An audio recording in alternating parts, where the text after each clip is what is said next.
Hey guys, hope everybody can hear me okay.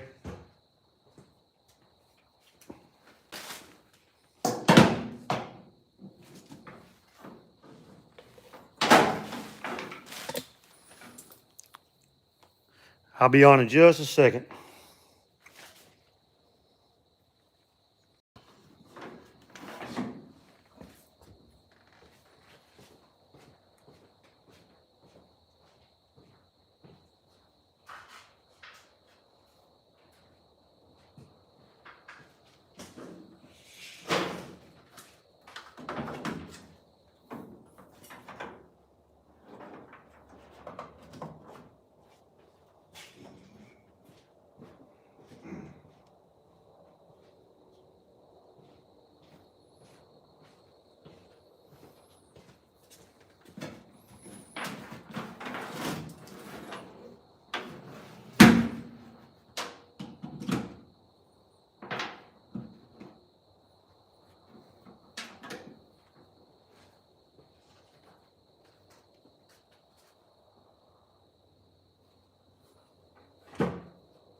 Hope everybody's doing all right.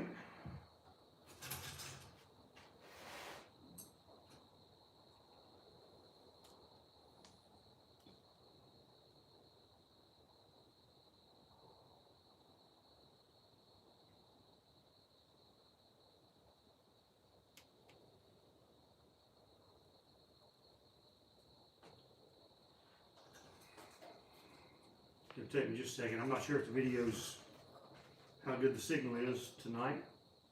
Should be okay.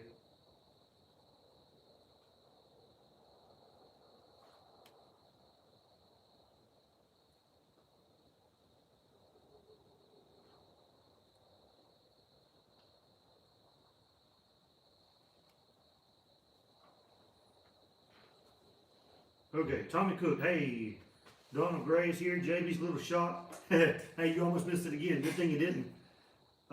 Lunar Outlaw. Thanks, Lunar. I appreciate it, Brian. Yeah, I tried on that last video. And you guys, if I know there's not very many people on here right now, if you're not already subscribed to Lunar Outlaw Garage, you need to go check that out. Brian's up in New York, and he's doing some pretty cool stuff. He's got a Buick he's working on. He's got a Hemi drift truck he's working on. He's got a Plymouth Satellite. He's got a Supra. I mean, he's got a little something for everybody. It's pretty cool stuff.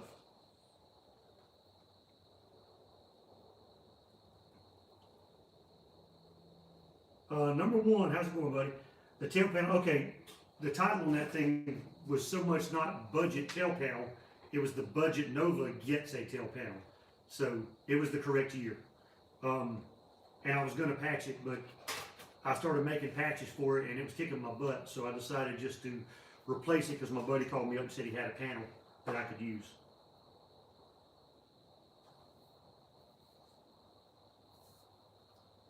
So yeah, that's what the deal was with the panel. I really thought I could patch it, but it was going to be hard. And the problem is my sheet metal brake has a wide lip on it, so I can't bend anything. Basically, if I make two back-to-back bends, they have to be almost 3/4 inches apart, or I can't make them. So that was the problem with making that panel. If I had a small finger brake, I would have done a lot better.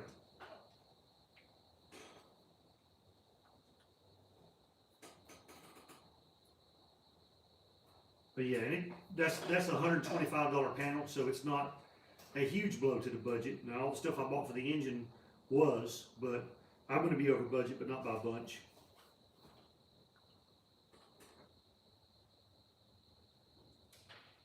Yeah. And I know I'm a few minutes early, so I don't know if it's cold where you guys are at. It's a little chilly here today, not bad.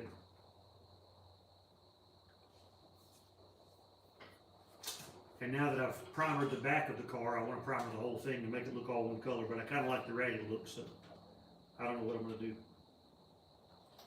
Let me grab me a drink and get ready.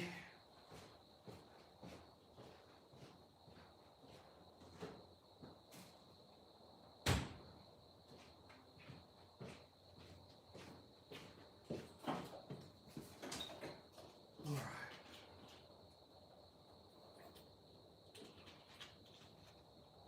Can everybody hear me okay?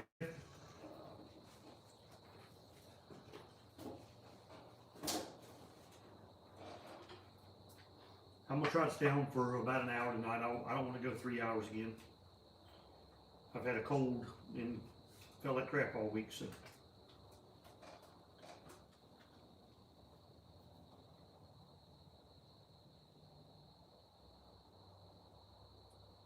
Hey, Juan Palos. Somewhere in the mid late 70,000 subscribers, you should build a mid to late 70s GOP as a giveaway. Super budget ice cream getter. That'd be cool. I'd love to build a Ventura. I don't see the BOP X bodies around here too often. Every once in a while I'll see a Ventura. I live close to a military base, so usually when I see one of those, it's somebody that got stationed in and moved the car with them. But around here, for whatever reason, I just don't see a lot of them.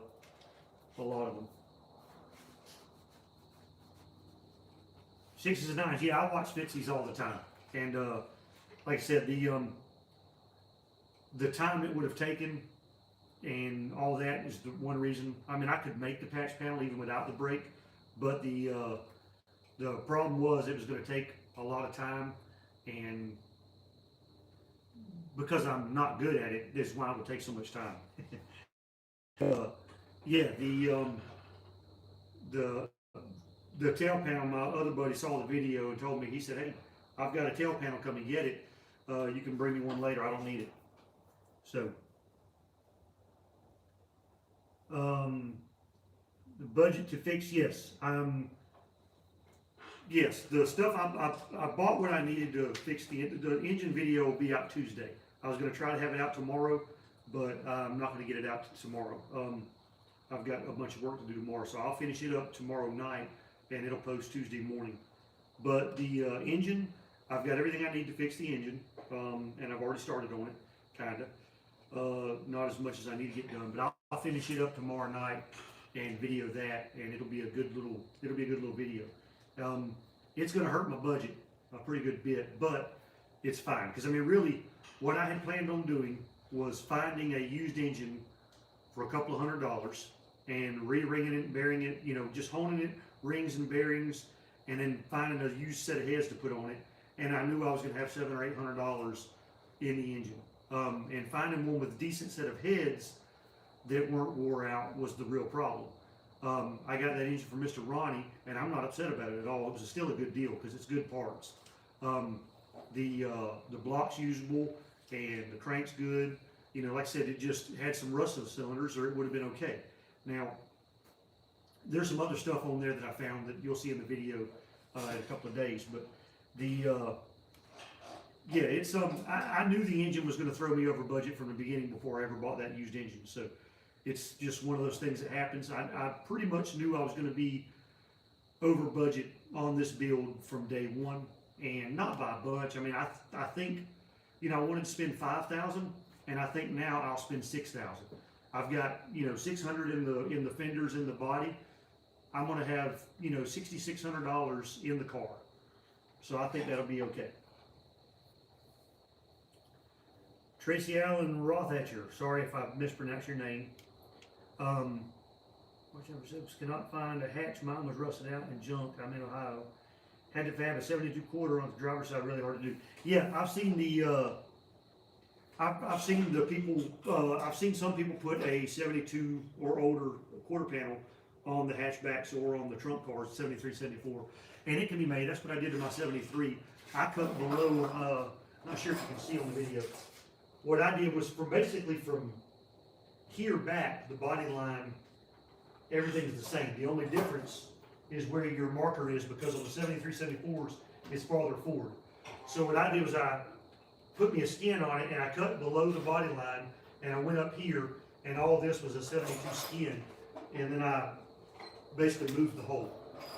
And doing the welding and stuff across the body line, It was a nightmare, but I got it done. So now, as far as the trunk, the hatch being rusted out, if you're on the Facebook 7374 hatchback group, Kim just posted. She's one of the moderators. Great site.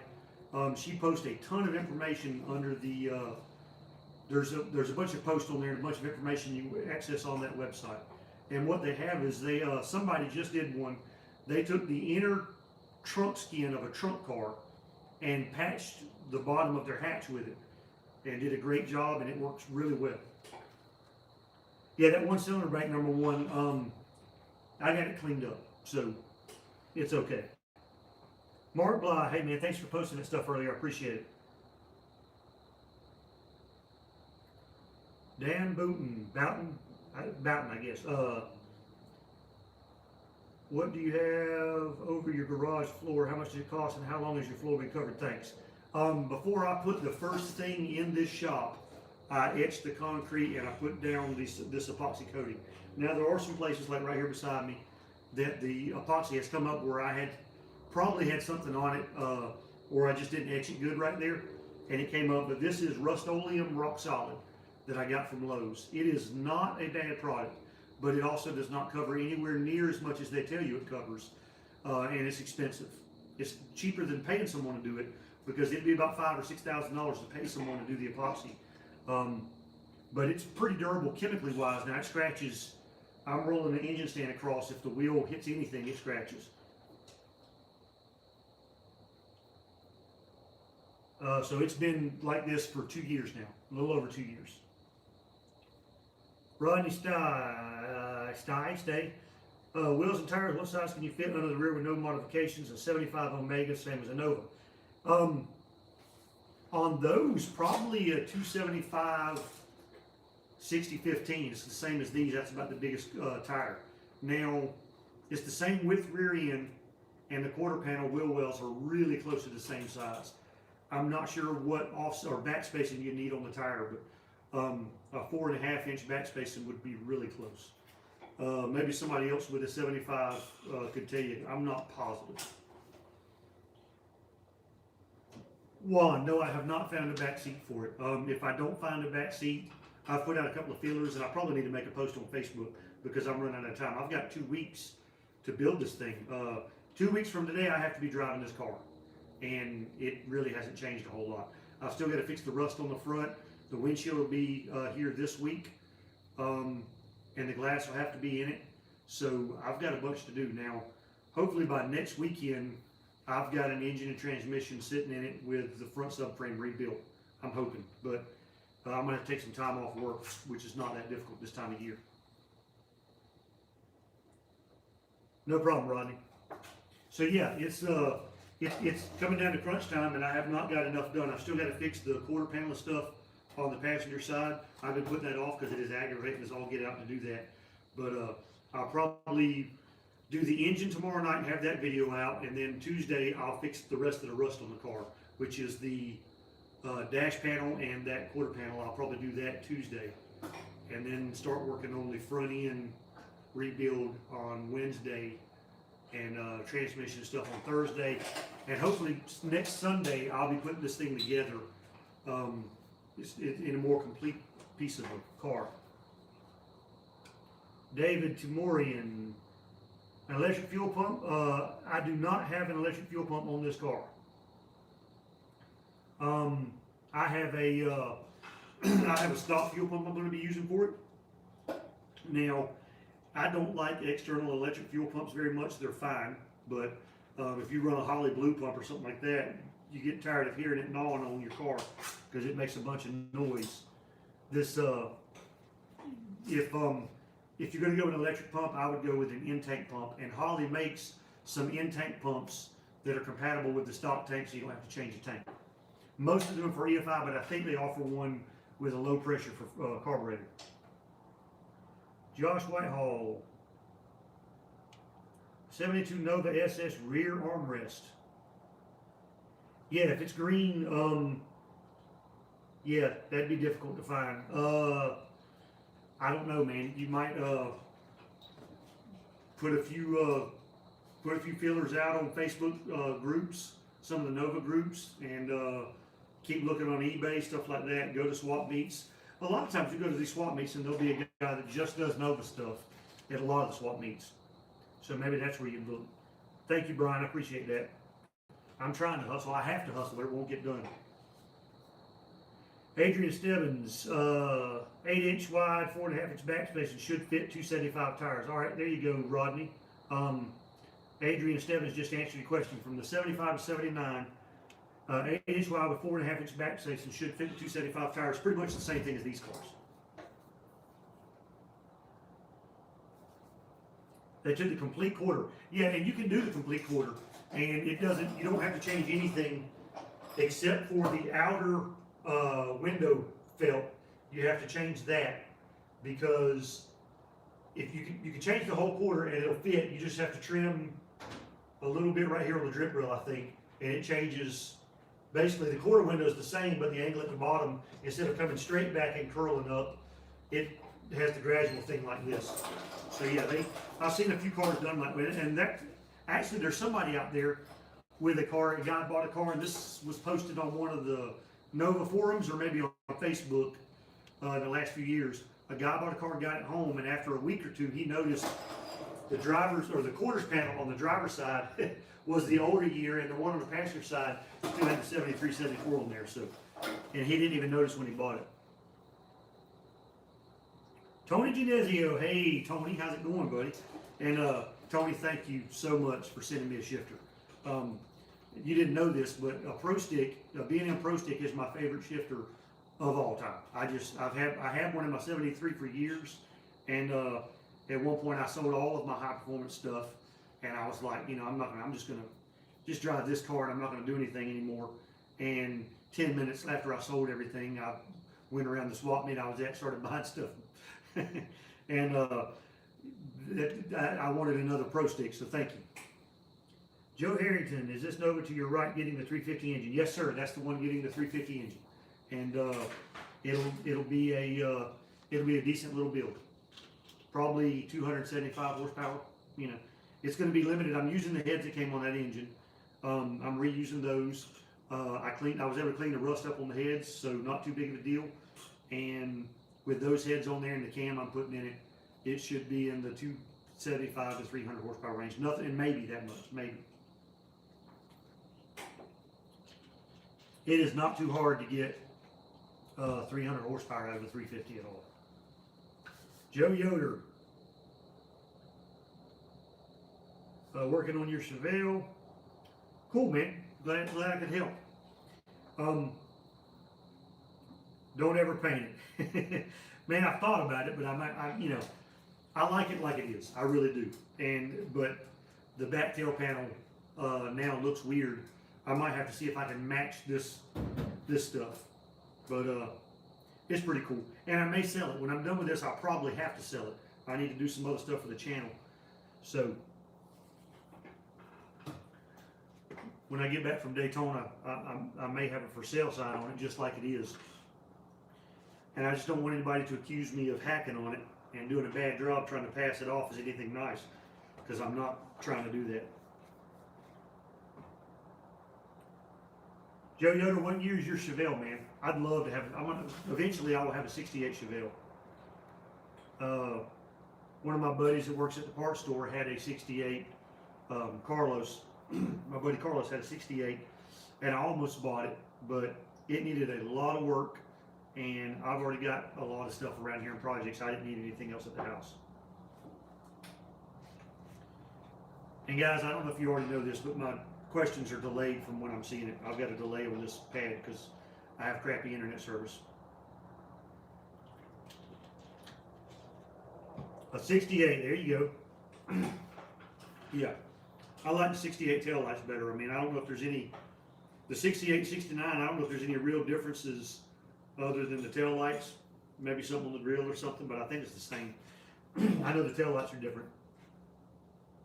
Harness wise, I am going to put a, I've probably got enough wiring harnesses around here to put together a piecemeal harness. I've got an under dash harness that is completely flawless out of the 72, I believe. And I've got an engine harness that I'd have to do a lot of wiring and then I've got a rear harness that's all mangled. What I'll probably do is just buy a $150 harness like I put in Franken-Nova off Amazon and wire that up. And the only thing I don't like about those is the square where the wire harness, the factory harness mounts to the firewall, and it has the bulkhead connector. There's nothing to cover that. It just, your wires have to go through. But I do have a bulkhead connector I might put on it, and cut all the wires and put them on a bulkhead connector and make it look nice. C7 disc brakes go along with a lot of suspension bolt on stuff. It's been a long time with kids getting. Yeah, it takes a lot. It takes a lot to get this stuff set aside, and it's. I'm fortunate that my wife is very understanding, and she's going to get out here and work on this thing a lot with me, just not on camera. But the yeah, it takes a lot. I don't have any kids at home. My kids are grown, so that helps my budget a little bit. On the aftermarket, Tony, honestly, if you're going to put a wiring harness in, I would go painless, American Auto Wire, and I can't think of the other. There's a guy that has it, and I can't think of his name. I would go with a nice harness, and I've put in both. I've put in the dirt cheap Amazon Chinese harness, and I've put in a painless harness, and I've put in American Auto Wire. And if you buy a factory style harness with the ends and stuff done on it, just it's made to fit the car, and it's the aggravation level is way lower. The instructions on the painless were really well, and then like I said, on the American Auto Wire they were too.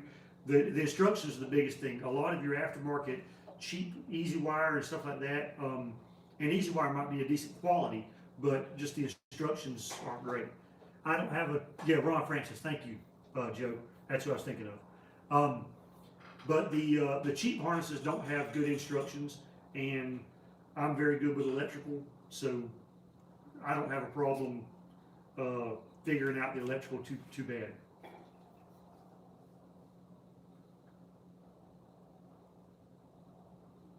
I have been logging my hours. So I have roughly about, I'm going to try to do this in memory. I have all this written down, and I'm going to go over some of this at the end. If you'll notice in some of the videos, like the tail panel video, the trunk patch video, stuff like that, the tail panel, I've got about 5 hours in it. I've got about the same in the trunk, maybe a little bit less in the trunk. I really did the trunk pretty quick. Can't remember how many hours I had in there. It went pretty quick, and it if I had welded it all the way around, I'd have another couple hours in it, and I probably will, because the driver's side I welded fully, and then the passenger side I didn't, and the driver's side just looks so much better. If I have some time, I'll weld it before I put the gas tank in. But yeah, I'm logging hours, and I'll probably have, so far, really all I've done is patch the floors, patch the trunk, patch the taillight panel, and patch this side. I probably had 6 hours in this cell panel right here, which sucked. I mean, that was aggravating. I'll probably have 6 in the other side, maybe a little less, because I've already done one side, and I figured a couple of things out. So probably in patching sheet metal, I've probably got 10, 15, 20. I've probably got 35 hours, 35 to 40 hours just in patching sheet metal. So, I actually put in one. I think it was the American Auto Wire. Still had glass fuses in it because it was a factory restoration harness. And then yeah, everything else I've done will be converted to a new style fuse. Josh Whitehall, thanks Josh. I appreciate the request for thumbs up, man. Yeah, y'all like the video. It helps. But yeah, White Elephant, I'll do a whole thing at the end where I go over the budget, and then there's a few things on this budget that I've gotten for free, and you know, most people aren't going to get that. I mean, you can. If you go buy an engine and rear end and subframe and all these other things for a guy might give you a seat because you bought a bunch of stuff. That was my point in that one video talking about the parts. If you buy in bulk, you get a lot of stuff. So when I bought 5 cars, you know, you buy 3 and 2 of them, the 2 4-doors, you get real cheap because they're very rusty and stuff like that. So a lot of times you can get the parts cheaper if you buy several at one time, or if you buy everything a guy's got. But I'm going to do a full cost analysis on this, and then some of the sweetheart deals that I've gotten that aren't typical, I'm going to include those in and talk about that. Bullwinkle has a 70 Nova SS 331 4-speed Muncie. Shoot, yeah. A 331, is that a stroke? That's just a board over, is that a 327 that's been bored, or is it a stroke 305 you put in there, or what? Donald Racima, if I screwed that name up, I'm sorry. How did I take the window out? And it's easy to do. I went to Harbor Freight and I bought 4 big suction cups that clamp. I cleaned the window and make sure it was clean enough, and then I broke the window with the fender on accident, so I wasn't worried about it anymore. But there's a window tool that is made to cut the butyl around the edge of the window. This one was kind of falling down out of the car already a little bit, where it had been sitting in the sun, and it had actually slid down on the, because it still had butyl, it didn't have urethane. If your window has been replaced and it has urethane on it, it's not going to move. You'll have to use a tool or a piano wire type tool to cut behind it, where they fish behind it, and be careful not to break it.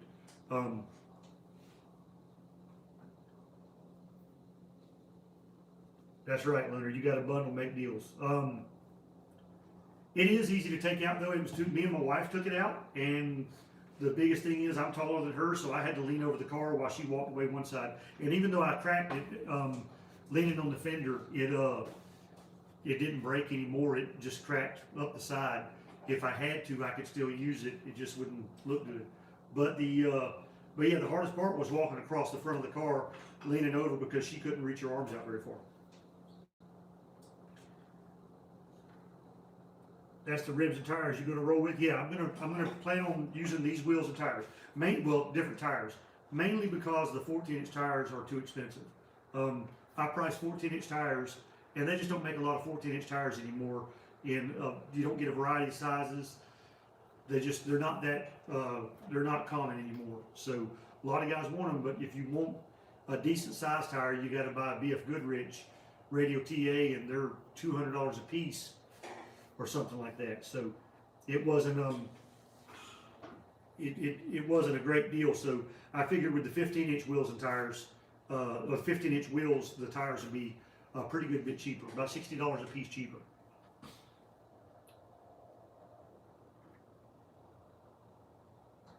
Oh, you mean, were you talking about this window, Donald? Joe Yoder used picture hanging wire to pull his windshield out, wrapped around some wood handles. Too old to rodeo. Hey, buddy, how's it going?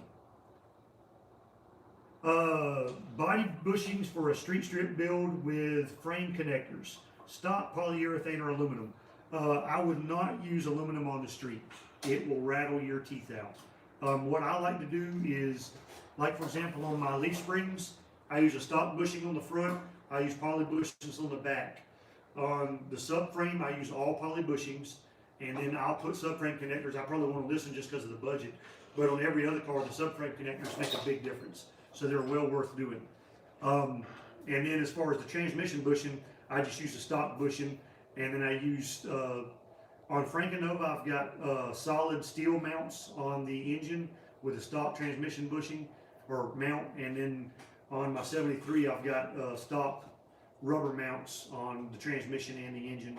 And then on the subframe, it's all polyurethane. If you're not going to race it or autocross it, I'd stay away from the aluminum bushings. Okay, yeah, on this window, all right, the easy way to do that, once you get the door panel off, roll the window up to where the access hole right here, you pop the little, there's a clip that slides on the button.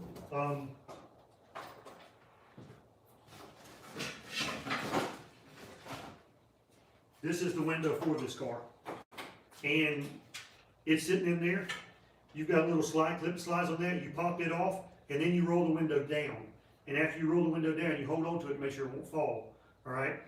And then what you're going to do is you're going to pick it up and pull it out like this. It's kind of a weird, and maybe it's the other way around, but this little plastic piece is going to try to stay in this track. But yeah, I'll do a video on that because there's a trick to it. You've got to get the window just right to go in, and I think it's pretty much like that.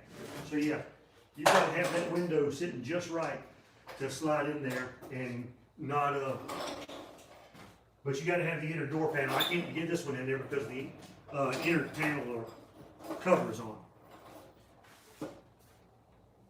Yes, I did. That was a good deal on that front seat. And Mr. Ronnie gave me he gave me a pile of parts. He gave me a set of headers, alternator, distributor, a carburetor. The base plate's broken, but I can fix that. So yeah, it was a good deal.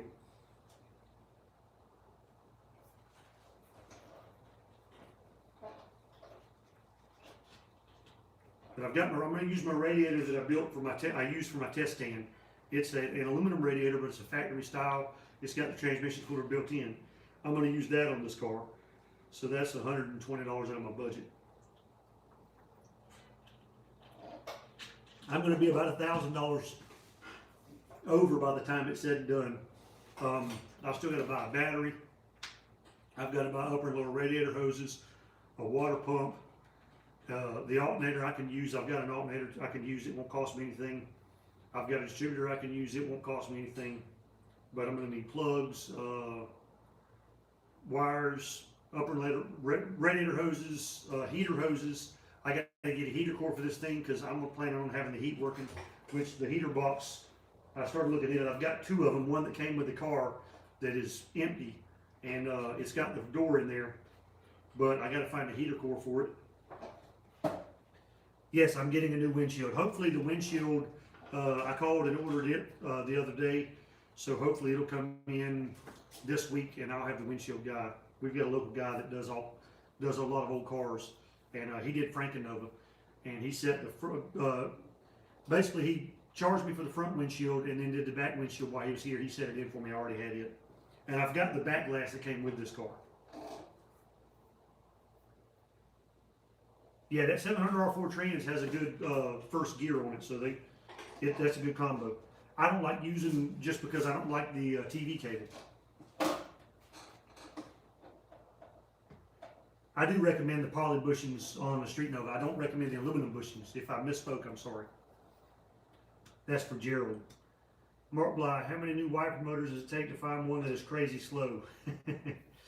I don't know, sir. And that's something I don't have for this car, is I don't have any windshield wiper mechanisms. I'm going to have to find that. I do have some that I could, on another car, I could take out and put in this if I had to, but I'd need a motor, and it's got a motor on it that may work, but who knows.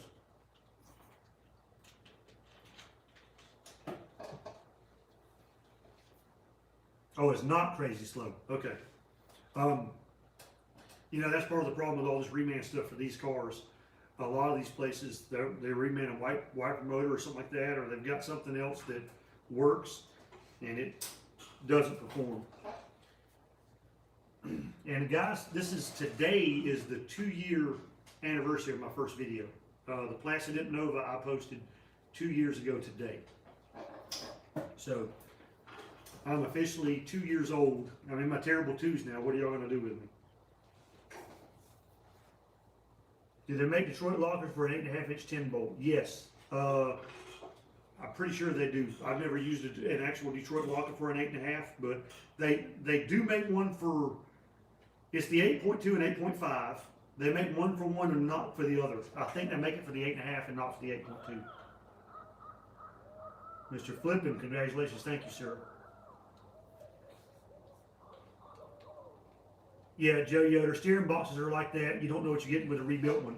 Now, there is a guy on some of the Nova groups on Facebook, Joe, and I think he's in New Mexico or Arizona. I can't think of his name, but he rebuilds steering boxes, and it's a good deal. He'll rebuild your box, or you can send him a core, or just pay him a core charge, and he'll send you a good gearbox. And he's, I've never heard anything bad about him.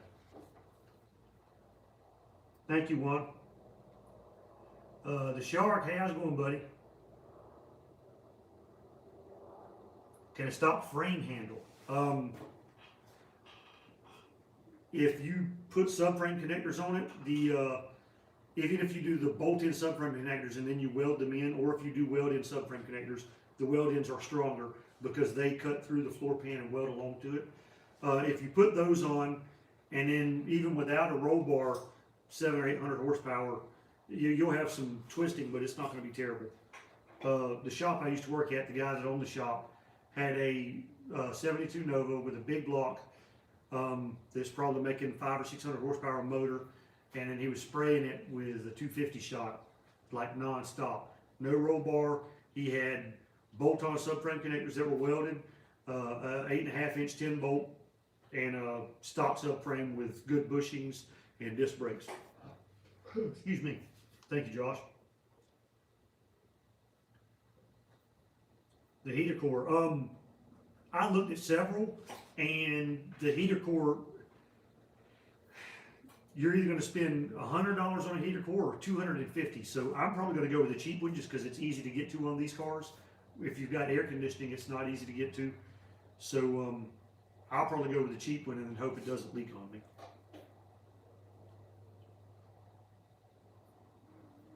Mark Bly, no, I'm not located in the Salt Belt. I'm in the middle of Georgia.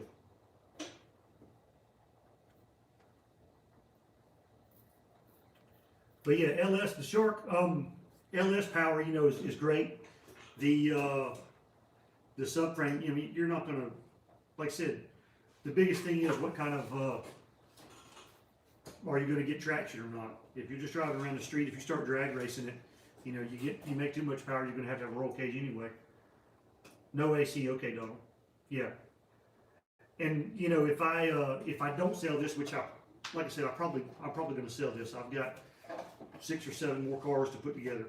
So if I don't sell it, then I'll probably put AC on it at some point. I'd like to use this as a vehicle to keep doing projects on, because Franken-Nova's mostly done, other than taking it to the drag strip. And I can't get off the days the drag strip's open. I can't get off of the day I can get off and they're open. It rains and they cancel. So any dashboard mods. It's got some holes in the dash that I'm planning on putting some gauges in just because they're already there. I wouldn't cut holes in the dash for that, but right now I'm not going to do any kind of weird mods to the dash or anything. I'm just going to try to get it going. Full frame on yours, Mark Bly, I got you. Trying to get 500 to 600 horsepower with no turbo. That's not too bad, especially if you got a 6.0. You know, the biggest deal is with naturally aspirated engines without any kind of power adder, the higher you go in horsepower, the less streetable it's probably going to be. Now, that's not a hard rule. There's plenty of guys out there with, unless you get large cubic inches, but if you've got a small cubic inch motor, and when I say small, I mean 400 cubic inches or so or less, and you start making 500 or 600 horsepower, naturally aspirated, it's usually a pain in the butt to drive on the street. Because to make that kind of power, you're going to need enough camshaft to where you're going to need a high stall converter and gears to take advantage of it. So it's, like I said, it starts being something you can drive to the store and back, but not to work and back if you don't live, you know, real close. John Fraley, you're in the middle Georgia area also, okay. Or I'm in Perry. Johnny Fraley. All right, yeah, yeah, hopefully this thing will get, I've got a bunch to do. I'm gonna take some time off this week, and I've got to get the engine put together tomorrow, finish putting it together tomorrow, and I got to take apart a transmission, and I'm hoping my case is good on my transmission. I did find a used transmission that would actually cost me less money than to rebuild that one. I just have to run it used, but it depends on whether or not, if that case that I've got is good when I take it apart, I'll just rebuild it with the rebuild kit I bought. And that way I'll end up with 250 in that, or 350 in the transmission before the converter, and 400, or I can't add, went to public school, $500 in it. By the time I buy a $150 converter, I'll have $500 in the transmission. Now the used one that I know where it's at. I'll have about $250 in it, and that comes with a converter, but it's completely stock, no shift kit, nothing. You're in Millersville. Okay, cool. Yeah, if the 454, man, it's hard to replace the torque on a 454, so you're gonna miss the torque even if you got the power, if it's got any guts to it at all on a 454.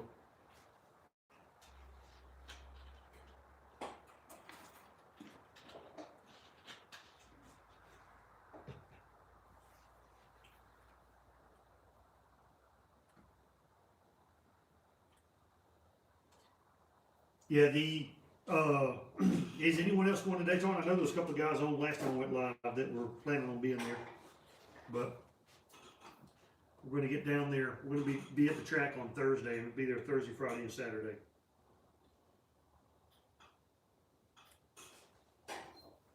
Gerald, are you having trouble getting parts, and are they reliable? There's been a few things I wanted to buy that I've had trouble getting, and I haven't had anything. I've gotten the wrong parts several times. I've got another engine build I'm working on for a different project, and basically, I was going to put nitrous on Frankenova, and my wife told me not to be such a sissy and just build a bigger motor. So, you know, who can argue with that logic? So I started building another motor for Frankenova for drag week and for Rocky Mountain Race Week. And really, I wanted to, there's nothing wrong with the motor I built. It's a healthy motor, but I knew that it wasn't going to run as fast as I wanted to be able to run in a drag week style event. So I started building a different motor, and I ordered pistons twice from different places, and both times I got the wrong part. And they were the only places, these places I wouldn't normally order pistons from. I normally get it from Summit, but or Jegs or somewhere like that, but I ordered them from different companies on Amazon, and both times I got the wrong part and had to send them back. But so far I haven't gotten any parts that are junk yet. Not yet. It's probably coming.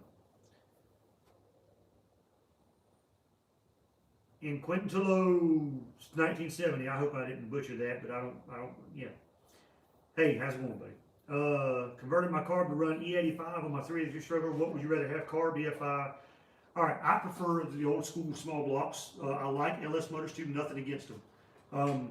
It's almost to where they're getting boring because everyone is doing it, but they are a far superior motor. The EFI versus carb, I've got EFI on my 73, and I like carburetors too. The biggest thing, I don't like Edelbrock carburetors. I'm not a fan of them. There's nothing wrong with them, so if any of you guys have them, more power to you, but I got soured on those. I had a 79 Firebird 20 something years ago that had a 400 Pontiac in it, and it was a pretty bad ride for a street car. And I was running, I would take it to the drag strip, and on 235 6015 BF Goodrich radio TAs, I was running like 1420s, 1430s. That's on the street tire. Now it wasn't 60 foot for anything because that's a hard tire, but I kept running out of fuel on it, and I put a box stock Holley 750 vacuum secondaries carburetor on it, and I ran 1309 the first pass on street tires. I mean, it made a big difference. And the problem with Edelbrock for me is if you've got a larger engine and you're really putting your foot down into it, what's probably going to happen is if you've got any kind of horsepower, it's going to run out of fuel, and they don't like a lot of fuel pressure. So a Holley has bigger fuel bowls, and it has more reserve capacity. You're not going to run the bowl dry while you're driving.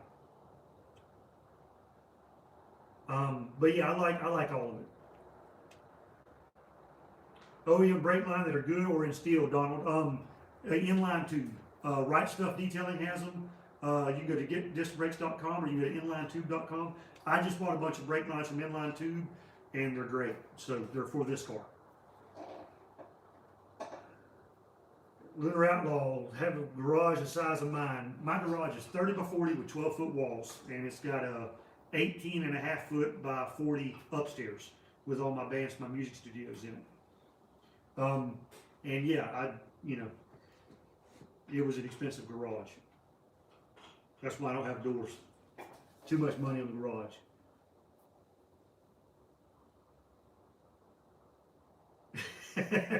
My wife start a support channel for other wives. Um, yeah, my wife is amazing. She puts up with all this junk, and she's got a '78 Camaro she bought new, and it's got 60,000 original miles on it. It's not nice because it sat outside for a long, long time. It's nice. It's just not great.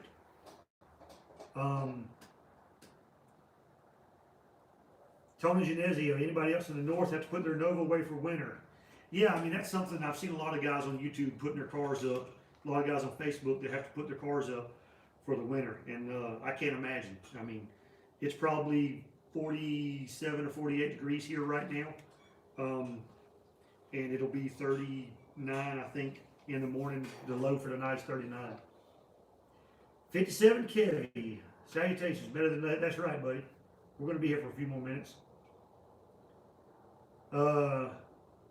In Quintulo 1970, I'm having an issue on my 69, have a 396 Turbo 400. When I put it in a drive, it wants to stall. Make sure you don't have a vacuum leak. That's usually either you have enough, you got to make sure you have enough timing, no vacuum leak, and if you have to make sure your idle's high enough for whatever camshaft and torque converter you have.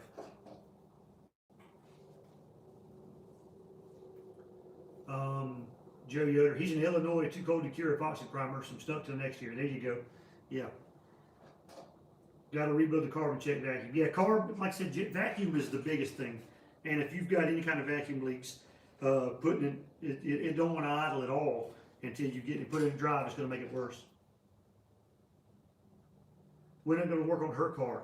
I've got a few things to do to her car. I've got to pull the dash out and put a new the flexible printed circuit board on the back of the dash.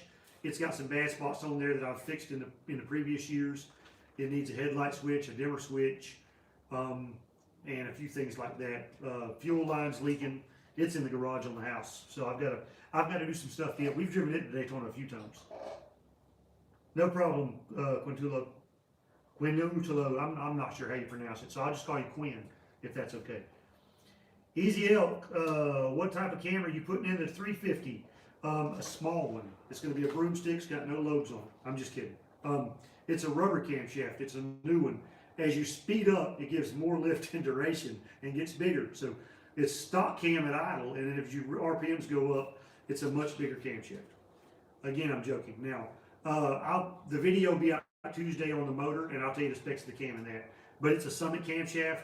It's a budget cam, and the cam I took out, the cam that came out of it, I measured the lift on it. No idea what the duration is, and the lift was around 450 lift, and it's about the same cam. It might be the exact same cam. Tony, Adrian said he put studded traction tires on his and drove it all year round. He lives in Eastern Washington. Wow.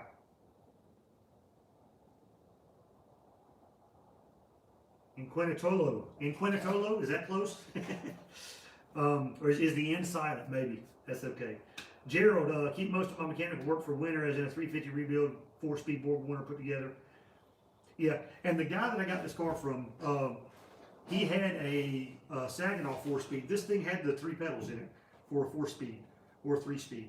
And he had a Saginaw 4-speed. I started to buy it. I could get it for dirt cheap. But the biggest thing is my wife is probably going to drive this car around Sun and Daytona while we're there. And she can drive a stick, but something old like this, I don't want her to be aggravated with it and stall out. But yeah, board warner, I'd like to have a T10 and a Nova. I'll build a stick Nova one day. Stick shift Nova. Hopefully a 5 or 6 speed, but probably do something like a T10 that I can afford.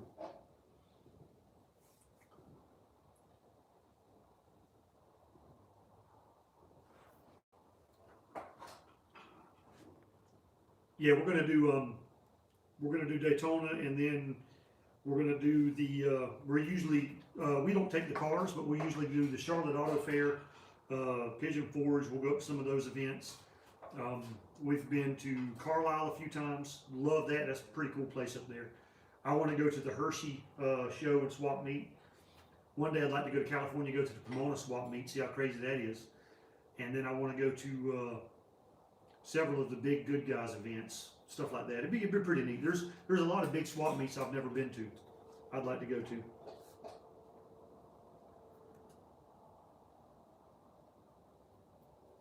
Wow, that's pretty close ratio, 400 between shifts. Tony Janazio, as you're saying in rain, but not a dickhead to drive it off. Yeah, but Tony, you're in northern Maine, right? Aren't you up there in the vast wilderness where there's houses are 8 miles apart or something like that? You're stuck outside for a few weeks. Yeah, post some stuff on my channel, Sharp. You can go to my Facebook Shop 209 channel, and you can post pictures of your build there. And I want to thank everybody that's been posting stuff. Muncies are still not cheap. Yeah, Muncies. Honestly, you can get a Muncie. Now, sometimes probably the cases are junk, but you can find a Muncie for not bad money, but not great money. I think I've seen them for $1,500, $1,600, but you know, you can get a T10 for $1,000, $1,200 if you look right. So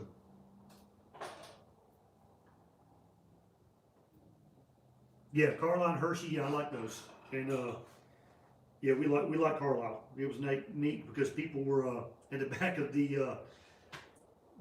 the swap meet booths. People, the neighborhood right there, people are like selling hot dogs over the fence to you and stuff. It's pretty cool. So Adrian, you're in Tucson now?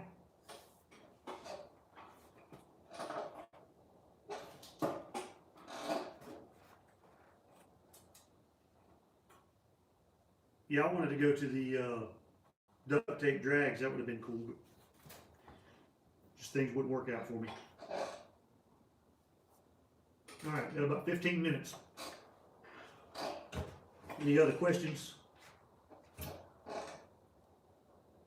Starting to get cold out here. I'm gonna have to get some garage doors. I've got heat. I got to nail the plastic up tight to keep the air out. In Daytona, yeah. So every year Thanksgiving weekend they have a huge car show, swap meet, car corral, the whole thing in Daytona. A lot of cruising up and down the strip, that kind of thing. So it's we've went every year, but two or three in the last 25, 26 years. So it's a good time. There's usually 5,000 or 6,000 show cars. There's probably a couple of thousand cars for sale, and they've got about 3,000 swap meet spaces. It's the entire inside of the Daytona International Speedway. So, and then that doesn't even include the cars that are just there in Daytona and don't go inside the Speedway. So yeah, the Daytona, honestly, swap meet wise, the Charlotte Auto Fair has a better swap meet, but Daytona is just a great experience. I mean, the show's better. I mean, I like both a lot, but the swap meet at Daytona, a lot of the swap meet spaces have the same stuff every year, and it hasn't changed. Now, when I first get there, on Thursday, I'll go through the regular swap meet, and then Friday or Saturday, I go to the very back of the swap meet where the people that showed up that day have their stuff because they haven't been there for 2 or 3 days. They've only been there for 1 day, and they're not regulars, so they have better stuff or stuff I haven't seen before. Yes, sir, Johnny. They are pretty hard to find now. Now keep in mind, a lot of guys don't know this. 68 to 79 Novas have the same width rear ends. They didn't stop at 74. Now some of your 75 and 76 cars have a 7.5 with the 6-cylinder, but pretty much for the most part, everything from 75 and up or really from 73 and up had an 8.5-inch 10 bolt in it, unless it was a 6-cylinder car in the early 4th gen Novas. But those are the same rear end, the leaf spring spacing, everything's the same. So if you can find one out of those, you're fine.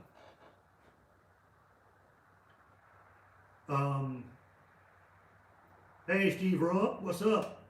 Tony, yeah, I'm flattered beyond belief about the following and all the people that thank me for helping them. So I'm just a guy in his garage working on a bunch of junk, having fun and filming it, and you guys make me feel like I'm something special. So I appreciate it. That's okay. No, you didn't miss anything important, buddy. Gerald picked up all his body panels 2 years ago. Yeah, they went way up and very hard to get right now. I've got an extra trunk pan. I've got an extra car too, so it's okay.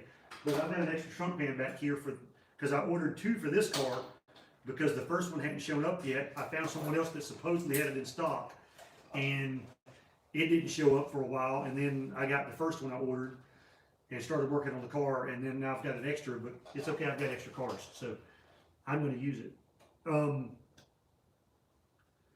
Joe Yoder, 8.8 out of an Explorer. Yeah, nothing wrong with using those. If you can get shorten it to fit, or it's got a lot of them come with disc brakes and posies. I've never done that swap, but I think you have to. I think you have to shorten it. I'm not positive about that, but I've got an 8.8 out of Explorer. I just traded for a Turbo 400 transmission. Tommy Cook got a 63 T10 Borg Warner from a Corvette. Aluminum, putting it at 500. Yeah, and see, you can still find them for $700 or $800. I don't know if all of those are aluminum or not. I don't know a lot about the Borg Warners. 76305 also had a 7.5. Okay, I knew there was 1 year, Adrian, that had the 7.5 and the 6 on, or maybe 1 year that had it even in the 305. So I wasn't sure. Easy tail panel. Thank you. I'm not sure I got that from Harbor Freight, but it's the same thing that Harbor Freight sells. I bought that one on Amazon, and I think I spent $150 or something like that on it. It works really well. Now, I want to build a couple of custom jaws for it where I can get it in some tighter spots because those are so short. And the way you do that is you take a ground rod, you go to an electrical supply or Lowe's or somewhere, and you buy a ground rod, and you can bend those and then tap them for the same tips for those. And then you can grind your own tips, thread them, stuff like that. And you can use that to work the end. You just got to make sure you don't screw up or you'll have a dead short. Quinn, everything going up in price, looking for tubular A-arms, and they went up quite a bit. Yeah, the tubular A-arms, you used to be able to get some of the cheap ones for about $300 for a whole set. And then you just put good ball joints in them and you're good to go. But all of them have went up. The BMR tubular control arms I've got on my 73, I think I paid $800 for those. Brent Fellers, checking in from Canada. Snowing on his yard this morning. Wow. Yeah. Welcome, A. Sorry, I'm terrible. But what part of Canada are you in? I think you've told me before. Ontario or somewhere.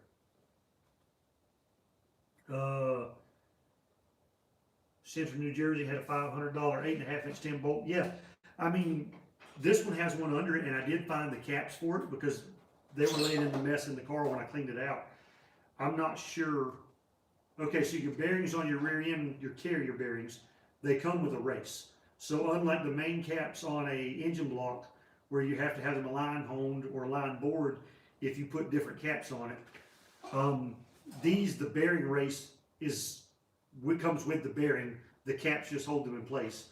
I'm thinking that even a little bit of pitting on these caps would be okay if I cleaned them up and put them on there and I don't get the sides right. I'm thinking it would be okay. I'm not sure. I'm going to do some research on that because it's a decent rear end other than it's just kind of rusty. British Columbia, gotcha. Gerald, got lucky last winter, ordered a tack from China, 2319, waited 2 months, and they sent me an email if I wanted to be reimbursed. I said yes. And then 1 week later it showed up. Well, that's pretty cool. I ordered a guitar from China, a fake Gibson guitar, 2 or 3 years ago. I ordered a guitar. The guitar looks just like a Gibson Les Paul Custom.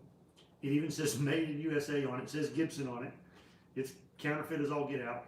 The guitar was $140 and shipping was $160. And it took 5 weeks to get here.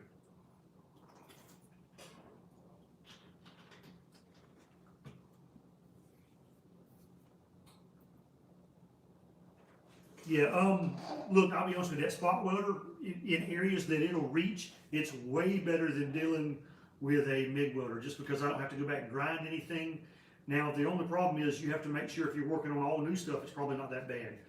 When you sandwich that stuff on there, if you forget to grind stuff off in between the areas, it's not gonna make good contact, so you have to make sure you've got the bottom, both insides, and then the top all ground down, and it's got to be touching good. So you got to clamp it, and it's heavy. It's real heavy. It's probably 40 pounds. So it's a pain in the butt to pick up and weld with. The flux core welder good for patch panels. Yeah, it's fine.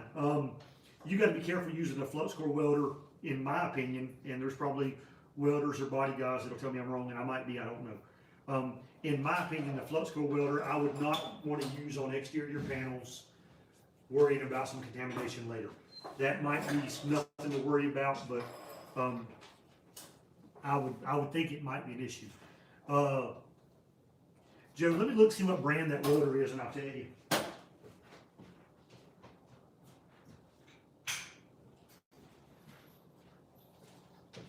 It is the OEM Tools welder. And all this is like a ground rod that's clamped in, so it would be pretty easy to modify.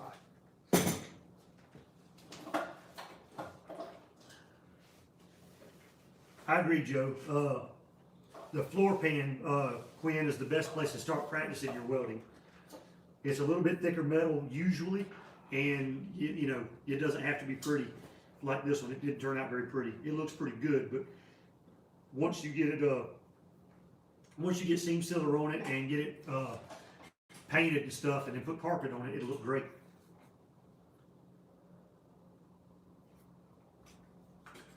Does anybody on here think I'm not going to get this done? I'm just curious. It's okay if you do, because I might not. If any of y'all follow my Facebook, you'll see that I've actually tried this before and failed. My 73 Nova, I had been drag racing it for a while, and all of a sudden decided a couple of months before Daytona that I wanted to stop drag racing it, put it back as a street car, and I was going to rebuild the entire car bumper to bumper and drive it to Daytona, and I did not. I failed miserably. Pour 15. Here's my opinion on Pour 15. It's a great product used the way they say to use it, but it is not the be-all, end-all product. It is a very good coating, a very hard and durable coating to put over stuff. POR stands for paint over rust. And if you have rust, you can paint it over it and it'll encapsulate the rust. But if you read the instructions, it tells you to first convert the rust or kill the rust with some other chemical, and then you want to degrease it, clean it real good, and then you want to put the POR on there. And if there's still some rust left, it's okay. I prefer to use a rust converter.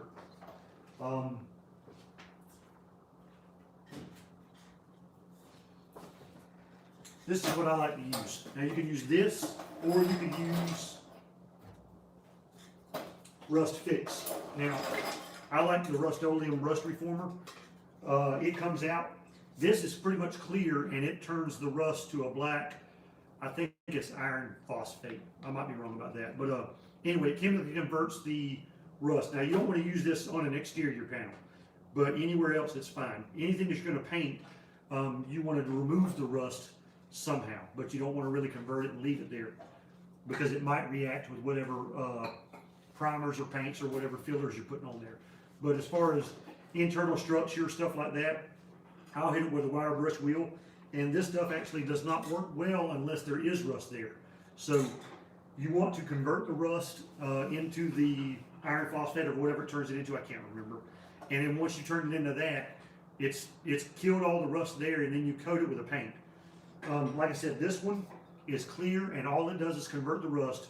This one has black, and you convert the rust, and it covers up with color. So I kind of like it better. They probably both have the same chemical in there.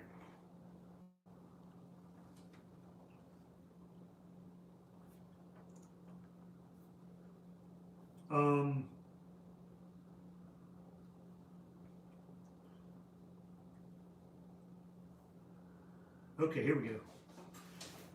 Flux on panels can affect Bondo. Yeah, see, Gerald, I think I've heard that somewhere, but I'm not sure I did.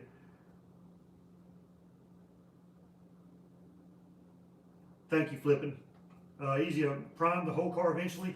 I'm not sure. I'm probably going to sell the car. There's several people that want me to leave it like it is, and I kind of dig it like it is. So, me and my wife talked today about priming this thing flat black before we go to Daytona. But it'll be easy to find if I don't. So, I'm on the fence about it. Since I primed the rear panel after I got done with it, and it looks pretty good, I kind of want to do the whole car, but I'm digging the Ratty Nova look. 72 Nova, is there any way to cut corners with an earlier or later headlight bezel? You can put the 74 stuff on there, but it doesn't fit the eyebrows and the rest of the stuff. It's kind of, in my opinion, it's hard to mix and match different pieces. If you do all of the same year, it's better. Drum Lab. Oh, you're a drummer? I am too. Franken-Nova rotating assembly balanced. No. And that's the one thing on that car I'm worried about. Actually, there's two things on that car I'm worried about. It's the reason I bought an engine diaper. So, I'm using a Speed Pro forged piston, and I'm using an Eagle steel crank. I did my own weighing of the rods, and I weighed the big end and small end, and I calculated a bob weight. It might not be the correct bob weight, but the bob weight I came up with was fairly close to the recommended bob weight of the Eagle crankshaft. Now, if you buy a rotating assembly that's balanced from Eagle, from my understanding, they do what they call batch balancing. So they do not balance it like if you take a balanced rotating assembly, or you take a rotating assembly to your local machine shop and have it balanced, they usually balance to within 2 grams, something like that.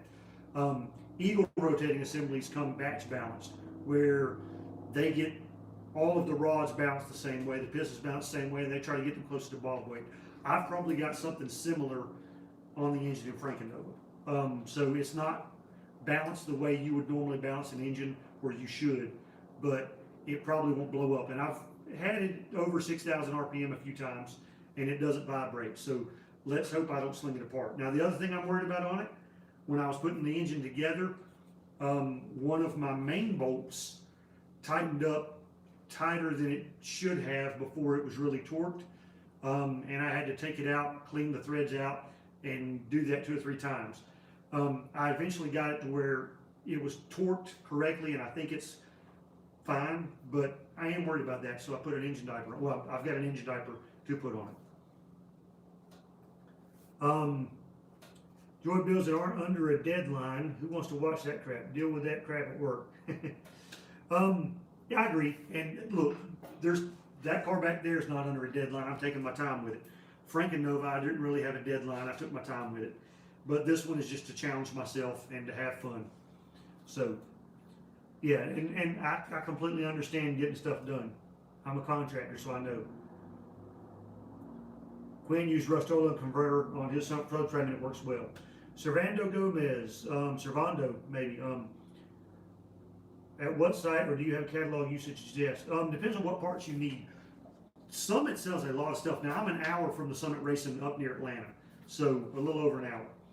I buy a lot of stuff from them, and I get a lot of stuff on Amazon. Amazon, you're probably going to pay more, but sometimes it's free shipping. If you're not close enough to drive and pick it up, that's okay. A 455, I've played with a 455 Pontiac and a 455 Buick. Lunar Outlaw. Black matte would look cool. Yes, it would. Yeah, Joe, I've seen the bare metal stuff done before. I don't know if I would like it on a Nova or not. I've seen it on some old street rods, and it looks pretty cool. Caleb, you're late again, but you're here, buddy. And Caleb, thank you for posting stuff on the YouTube or Facebook page. Right? I've confused you with someone else before, so if I did again, I'm sorry. Yeah, the patina look is good. I just won't clear coat it. I'm not a fan of the clear coat on patina, even the matte clear coat.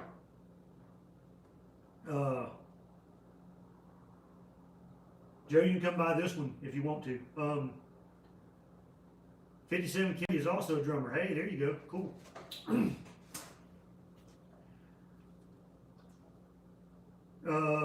Drum Lab, I bet it will be fine without balancing. I'm thinking of doing the same. I mean, like I said, if you've got the extra money, have it balanced.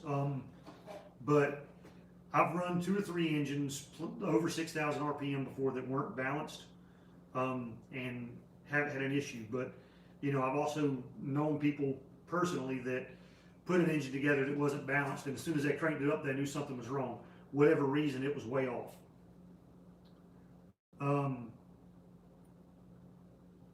No problem, Joe. No problem. Let's see here. 72 Chevelle, muscle cars and drums are your thing. There you go.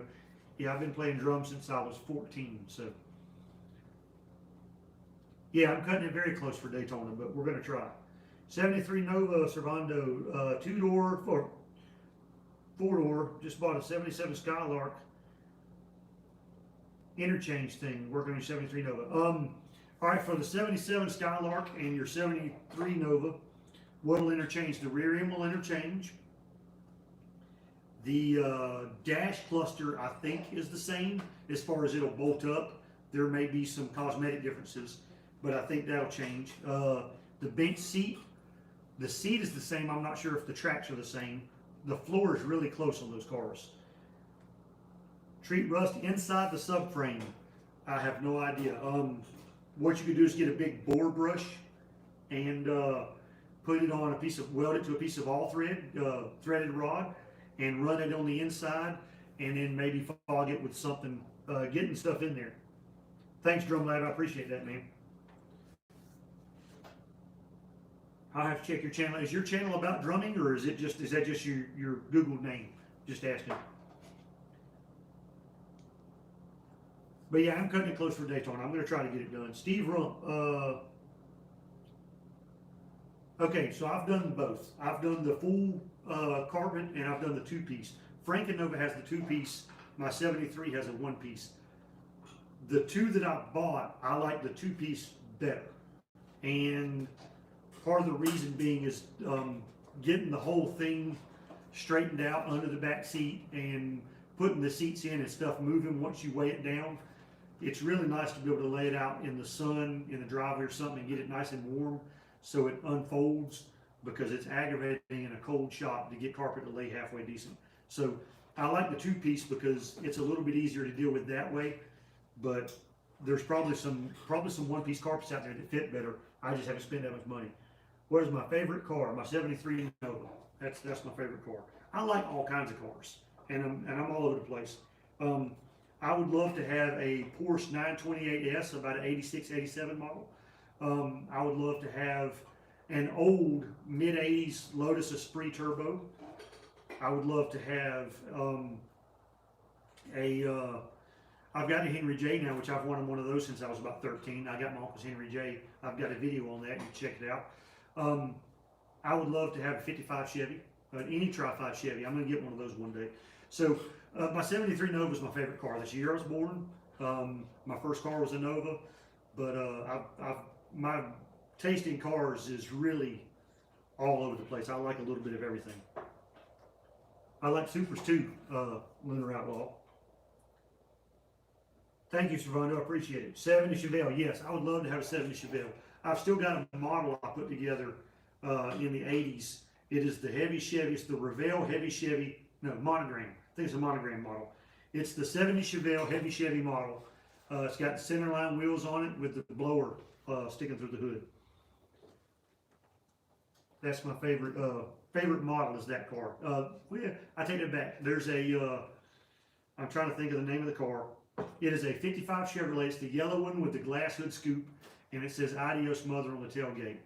396 on the side. There was a guy at the Pigeon Forge car show a couple of years ago that has a life-size, or an actual 55 Chevrolet life-size, because it's a real car. He has a 55 Chevrolet made like the old model, the Badman, that's it, the Badman 55 Chevy model. It was either Monogram or Revell. Pretty cool thing. I'd like to have something like that too. Missed my 69 Chevelle 396 turn forward. Yeah, like I said, I'd love to have a 68 or 69 Chevelle, preferably 68, but I like the 69 too. I mean, pretty much the same car other than the taillights, as far as I know. And I like Fords. My wife wants a 69 or 70 Ford Fastback Mustang. Doesn't have to be a real, um, not a Boss, what's the word I'm looking for? Mach 1. She wants a Mach 1, doesn't have to be a real one. Round 1 is here. What's going on, guys? Servando with a drive shaft interchange. I'm not positive. The front subframe is different on the 77. I'm not positive if the transmission to rear length is the same on that. It should be close, but make sure it's not too long, because if the drive shaft is too long, if you hit a bump and your suspension compresses, it shoves the drive shaft into the transmission and will bust some stuff. Joe Yetter's been watching DD Speed Shop for your Tri-5 Chevy. Yeah, I watch Dan and Danny's stuff. Man, apparently Tri-5 Chevys are cheap in Canada, because I can't find anything around here. Of course, honestly, if I did find something right now, I wouldn't be allowed to get it. I've got too much Nova stuff laying around, which is okay. John Wilburn likes the Nova. Hey, John Wilburn, I've seen you on some other channels. Thank you for showing up, buddy. What's going on? Thanks for answering all of our questions. Steve Rump, no problem. I always use dampening for my interior. I prefer to use it. Anytime you can change the density of your floorboard by adding either Kill Mat or Dynamat or whatever brand you're going to put on their fat mat, anytime you can change the density of that and make it harder to resonate, it's going to be quieter on the inside. And if you've ever driven 400 miles with 2-chamber Flowmasters, you want all the deadening you can get. So yeah, I try to always run dampening. Porsche 914, yeah, always a favorite. Yeah, like I said, I'd love to do a LS swap on a 928 Porsche. It'd be cool. Neighbor has a nice one. Ronnie Clayton, hey guys, Ronnie Clayton, that's Mr. Ronnie. Thank you, buddy. Again, I got stuff I need to sort the engine out, so we're good there, man. And it wasn't as bad as I was worried about. The cylinders were fine.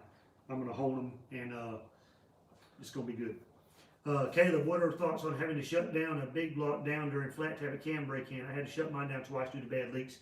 All right, so as long as you don't spin it over a bunch, shutting it down, I had to shut the 307 on the engine stand down 3 times during break-in, and I'm still worried about it. But the biggest thing is if you get the RPM up pretty quick, as soon as you get it fired up, and you run it for 5 minutes, if you've got the break-in lube and stuff in there, you keep the RPM up, keep the oil pressure up, you'll be fine. Just don't let it idle. The biggest thing is not so much having to start it and stop it. The biggest thing is idling. You don't want it to idle. You don't want the lifters to spin or not spin on the camshaft. You want them to spinning on the camshaft and plenty of oil pressure. If you let it idle, it's a slow spin. They won't spin as much, and they will not lap themselves into the camshaft correctly.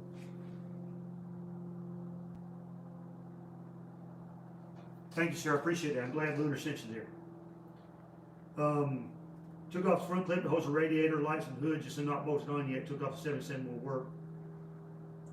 All right, I've seen a couple of guys try to mount the 77 front clips, or the 75 through 79 front clips on the 68 74s. It's a front steer subframe, so it might bolt. I think it does bolt up to the body okay. I think the body mounts are in the same place, but everything on the front, as far as the radiator support and all that stuff, it's different. So you'd have to weld up and do a bunch of modification.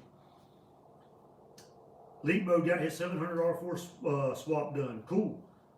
Yeah, I've watched some of John Wilbur's stuff. I'm probably subscribed to him on my, I've got like 3 Google accounts, and I've got my YouTube Premium is not my Shop 209 account.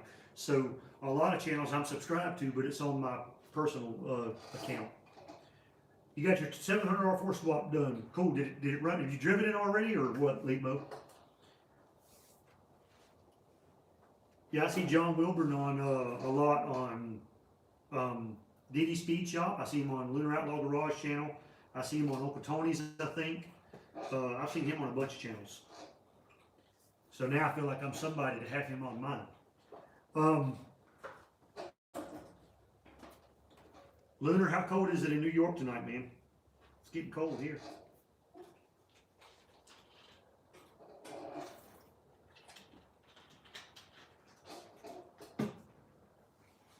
All right, so what car, other than a Nova, which I'm still going to be primarily all Novas all the time, but I've got my Henry J. I'm going to be doing some work on it next year. And then I've got a whole bunch of other ideas for projects. Other than a Nova, what cars would you like to see me work on? So, any carb intake combos you recommend? It's hard to beat a Performer RPM air gap as far as the intake. You know, it's for anything pretty much under 6,000 RPM, it works great. Depends on what you're doing with it. And carburetor wise, I just like a good old Holley, man. I'm not a big fan of the Edelbrocks. I like Quadrajets, but intake selections that are dedicated for spread bores are so slim that it's, you know, not even a player. And then they have the same problem that a Edelbrock has, where you have no fuel bowl capacity, so you have to run a high volume. You're going to run out of fuel if you start making a lot of RPM and horsepower. Cold enough, they're saying we might get a tad bit of snow. There you go. Andy Garcia, hey buddy, how's it going? 68 Chevy 2 Nova parts. Man, buy them if you can find them. I know where a 4-door 68 is, and I know most of the dash stuff on a 4-door. I think the A-pillars are longer. I know they're longer. The A-pillars are longer on a 4-door. But I'm going to go try to buy that as soon as I get rid of some of this other stuff. It's not going anywhere. And really, it's in such bad shape in the back, it's so rusty, it'll probably be a parts car. A 70 Chevelle, I'd love to be able to work on a 70 Chevelle too. Yes, a budget big block build. I've actually got a 454 at the machine shop right now. I bought some Icon forged pistons for it. I've got stock rods and a stock crank, all going to get balanced and put ARP bolts in the rods. I'm going to do that, and I've got some peanut port heads. So pretty much other than the pistons being forged, and you can guess why they're forged, because I'm going to spray the crap out of it. A Roadrunner. Yeah, I'd like to have the money to, I could sell 9 Novas and buy half a Roadrunner, unless it's like a 78, 79. That'd be a cool road. Didn't they make a 70, I think they made a later Roadrunner based on a Valare, Valare, whatever you pronounce it.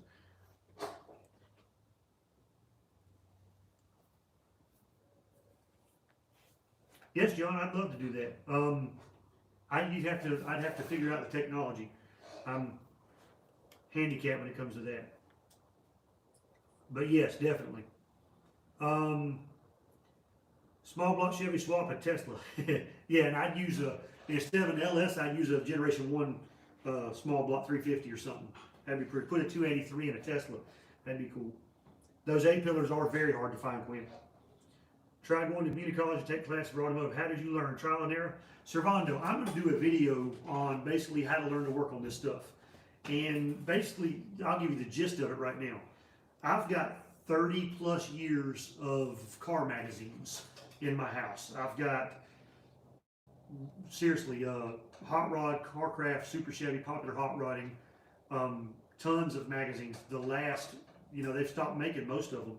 And reading those tech articles, when I grew up, my dad had a 66 Chevy truck, then he had a 76 Ford truck.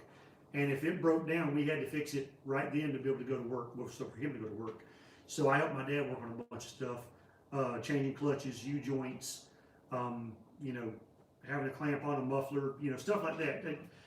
It had to be done, or my dad wasn't going to work. So I learned to work on a bunch of stuff, need to, and then my first car was an $800 71 Nova, and my dad bought me that. He said, you're going to have to learn to work on it because I'm not going to fix all this crap for you.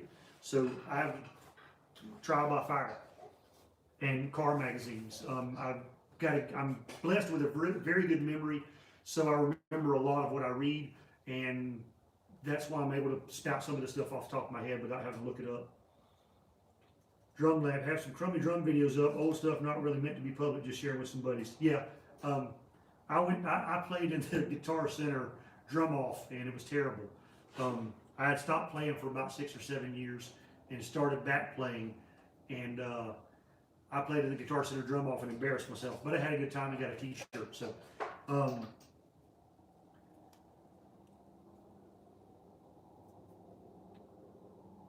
the F-body version was 76 to 80. But John Wilbur, wasn't it based on the Valari or something like that? Because if I remember, they had a Super Coupe or something. It had the they were black with orange and yellow and red stripes or something like that. Had a fin on the back, had a spoiler on the back. Those are kind of cool looking to me. I think they were junk, but they were kind of cool looking. Inline 6 build video would be cool. Yeah, I would love to do a 292 truck engine straight 6 build, maybe a turbo or something like that.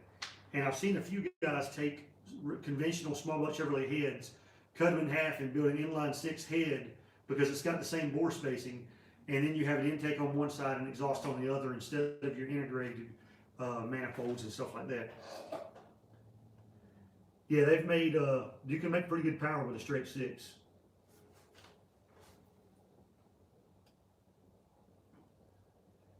But yeah, I like all the Roadrunners. The problem is around here, man, Mopar stuff is very hard to find. My buddy Craig has a pile of them, and you know, he's got a newborn now, so he's taking some time off from doing anything. But I'm going to have him here one night doing a live feed, and we are going to have our Dart versus Nova grudge race at some point. But he's got a 73 Challenger that is brand new top to bottom, and an awesome looking car. He's got he's got about 4 darts. He's done a few things that's pretty cool with some Mopar stuff. Drumming is in a pipe band. Wow, okay, that's different.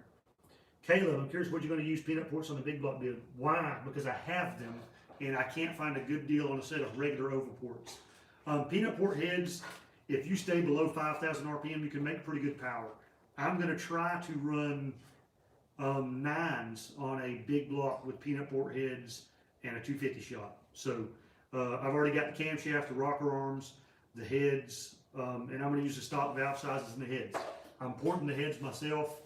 Going to put some good springs on them, a flat tappet cam, a dual plane intake. Right now might be a single plane. I haven't got the intake yet, but I'm planning on trying to run. I like doing budget stuff. I like trying to challenge myself to do stuff that is either stupid or, you know, maybe somebody thinks I can't do. I don't know if I'm trying to impress me or you, but I'm going to impress somebody or I'm going to fail miserably. A 50 Oldsmobile with a Rocket V8 would be nice to see built. Some modern touches, but mostly old school hot rod style build. Yeah, I would love to build a early 50s Pontiac. That would be pretty cool. And with Pontiac power too. That would be neat. Kind of slammed. Whatever year, 51 Chevys, you know, they had some of those. The early 50s had a fastback version available. I can't remember if it was a sedan or a business coupe. I can't remember what it was called. But the early 50 Chevrolets had a fastback body. And I think Pontiac, you know, usually GM had all the same bodies, really close anyway. Pontiac had one. That'd be cool to build. Slam it down, have a 455 or something in it would be cool. F-body came out in 76, replaced the A-body, and Plymouth moved the Roadrunner package over till 1980. F-bodies were Aspens and Velaris. Super Coupe was the performance upgrade. Gotcha, yeah. The Super Coupe was the one. There's a couple of them around here that I've seen in the last few years. Caleb hooked me up with some semi-closed hammer heads from the 396, 112cc. That makes some compression. I'm running a very small dome on the pistons I ordered for that on the peanut ports, which the peanut ports have like 121cc chambers, so they're giant. I bought my Nova Shell for $100. Wow, that's a pretty good deal. A few trial and errors like 7s I bought and tried to interchange without welding skills. Any distributor recommendations or tips?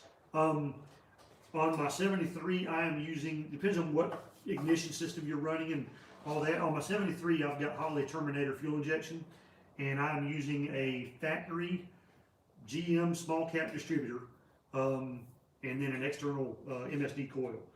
As far as regular distributors, I use a GM HEI big cap distributor. I like those, or I use an MSD Pro billet. But I haven't bought an MSD Pro billet in a while, and I've heard their quality's iffy. But you know, if you buy any aftermarket distributor, HEI distributor, either the small cap distributor or the large one, put an actual Delco module in it, and you're fine. Yeah, the larger will hit the firewall. Fitting it's not so bad. Being able to adjust it, because the wires on top will touch the firewall, and if you have any wire degrading at all, it'll arc to the firewall. The biggest problem is having an adjustment, being able to adjust it. Leak mode. Also put in a large sway bar, 2-inch drop coils on them, Bushings body mounts, dusting shocks. Handlers are nice. Cool, man. Yeah, I've got, I put coilovers on my 73. Now, what I did was I put the BMR control arms on there, and I bought BMR 2-inch drop springs. Well, the problem was they don't work well together, and they're both by the same company. I called them, and the guy told me, you know, he'd be happy to. He's like, look, you know, we didn't think about that. Be happy to give you your money back or whatever. And the problem is the BMR springs are not flat on bottom, and your factory control arms have a recess for the spring to sit in. Well, the factory the BMR tubular control arms that I've got, the plate on the bottom is flat. It does not have a recess for your coil spring to sit in. So what happens is the spring sets crooked, and every time you move, the spring rocks, and it was making a bunch of racket. So I had them in there for about a day, and I took them back out and went and got coilovers. It was either that or change the control arms, and that was less, the coilovers was less work. What part of Georgia are you from? I am in Middle Georgia. I'm from Warner Robins. Right there by Robins Air Force Base. John Barfield. Andy Garcia, what's the difficulty level in changing gears in my 8.5-inch 10 bolt? Yeah, 336 deposit. Okay, so I've got a video on doing a gear setup. The gear setup I did for Frank and Nova, I put 410 gears in at the 8.5-inch 10 bolt, and it's not difficult. You need a few special tools. You're going to need a inch-pound rotational torque wrench to measure your bearing preload, because if you don't get that right, the rest of it doesn't matter. You're just going to melt the bearings down, and you're going to have to redo it. There's a couple of options. You can use a pinion spacer, basically a crush sleeve elimination kit, or you can use a crush sleeve. I use a crush sleeve. I bought the pinion spacer, and the problem is when you go to put it together, your pinion bearing needs to be pressed on. I went with a factory, the shim that came off was a 30 thousandths, I think. Start with a 30 thousandth shim on your pinion bearing, and then check your pinion depth. I use a bearing that has, basically I use a dummy bearing. It's a real bearing, but I honed out the center of it so it'll slide on and off the pinion, and I can adjust my pinion depth that way. I get it really close, and then I press the new bearing on with the shim that I've decided I'm going to use, and then I check my pinion depth. You have to have a micrometer and a magnetic base and all that stuff to check your pinion depth, or a pinion depth checking tool. And then basically you have to get your rotational preload right on your pinion bearing. And then you also have to get your rotational preload right on your carrier bearings, basically just a total rotational load. And once you get that done and you make your backlash, make sure your backlash is correct, then you're good to go. So you need a few specialized tools, and you need to know how to understand what you're doing as far as what's affecting what, and be able to read a gear pattern. And I haven't done it so much that I'm 100% confident on my gear pattern. So I reached out to a few guys on Facebook and some of the groups that I knew how to do it, and sent them pictures of my gear pattern before I posted my video to make sure I didn't look like I was an idiot.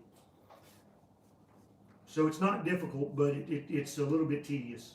And you need, if you're going to use a crush sleeve, you need a 10-foot breaker bar to tighten it. But you can put it in a vise and pre-crush the crush sleeve a little bit, but it's easy to overdo it. Hey, Mark Cook, how's it going, buddy? Stripped out bolt holes in the subframe for the front sway bar. Probably you could do a riv nut. I'm not sure. Probably probably drill them out and put a riv nut in it if you can get them. I'd have to look at a subframe and see exactly how that's done. But you could weld a nut on, probably not gonna go weld a nut on the inside, but I don't know, that's a good question. I might have to look at that and get back to you. My immediate thought was to drill it out and put a riv nut in there, an expanding rivet nut. Basically, it's a threaded rivet and you expand the backside. And I think you would be able to get enough load on that to be okay on a sway bar. Coilovers for the front suspension. I like the, for the 6872, I like the QA1 coilovers, and if you're running a small block, I suggest on a street car with iron heads, 450 pound spring rate, is what I've got on my 73, and I like it. I used a 400 inch-pound spring rate on Franken-Nova since I'm drag racing it. No problem, Andy. Wallace McCrae, good evening. How can you tell if you have a 70 Nova SS? All right, I've got a video on this. Now, from 68 to 74, the only car that you can verify is an SS is a 72, from the VIN is a 72. The fifth digit will be K, and that denotes an L48 350.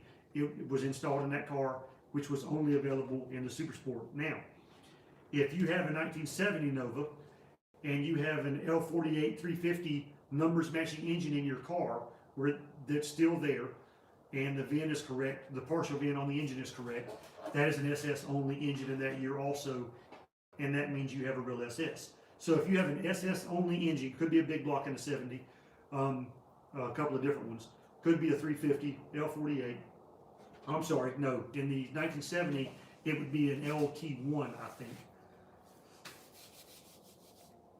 My mind is failing me. Anyway, if you have an SS only engine with matching numbers on it in your car, you can verify that it is there. Or you have to, if you don't have that, you need to have a build sheet or paperwork, window sticker, stuff like that. There's really no way to verify. Disc brakes, 12 bolt rear ends, all that stuff. One good clue on an SS Nova from 68 to 72 that I have not seen on a non-SS. Now, the guy from novaresource.org, ton of information. That's where you need to go to look up stuff. I don't know how he found so much information, but he's got a lot of good information. He might be able to answer this. I've never seen a non-SS Nova that had the driver's side plate on the subframe for the exhaust. It's a welded on plate for the exhaust hanger that was only available on Super Sports as far as I know. No problem, Andy. Mark Cook, good. How you doing, man? Good. A rib nut should work, Leakbo. I agree. QA1, yes, sir. Hot rods and 4x4s. Oh, John from Texas just showed up. We got a few more minutes. No problem, Wallace. Put Audi twin turbo badges on it. There you go. I'm about out of Mountain Dew. We ain't gonna be here too much longer. Yeah, and I'm not sure if the broadcast sheet will always show Super Sport options, but yeah, a lot of times there's a body broadcast sheet, and I think there's more than one type of body broadcast sheet. Some of that stuff I have to look it up every time I think about it. Some of that stuff sticks in my head forever, and I can't forget it. And then some stuff I have to look it up every time I need the information. But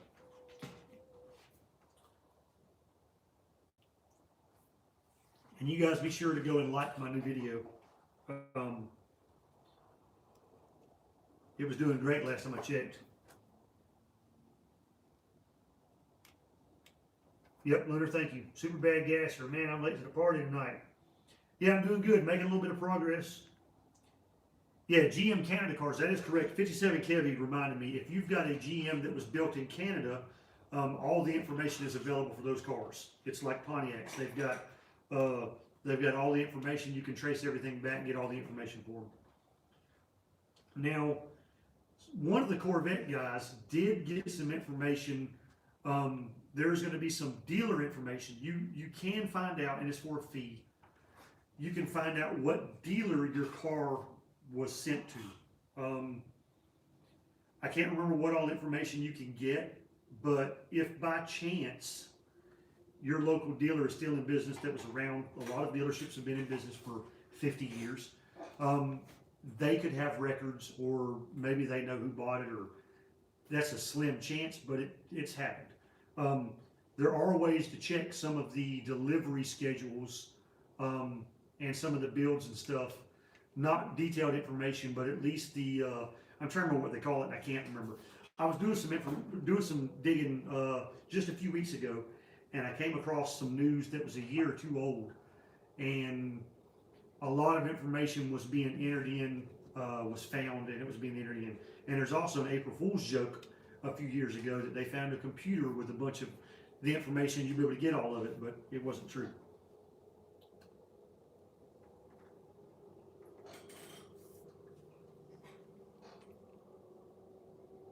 And if John Wilbur, if you're still watching, if you'll reach out to me on my Shop 209 Facebook, we'll get together and figure out how to do that. I'd love to help you out with whatever, man.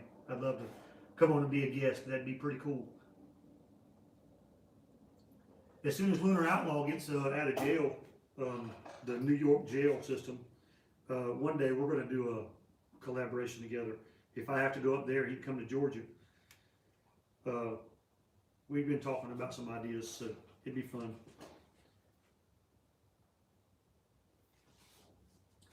Hey Brian, do you have to have a title on everything in New York? Is that one of those states? I know a lot of old cars just used to have a pink slip, not even a title. They had something weird about them, but I'm not sure if you have to have a title and stuff in New York. In Georgia, you just have to have a bill of sale. No title needed on anything older than 1985, I think.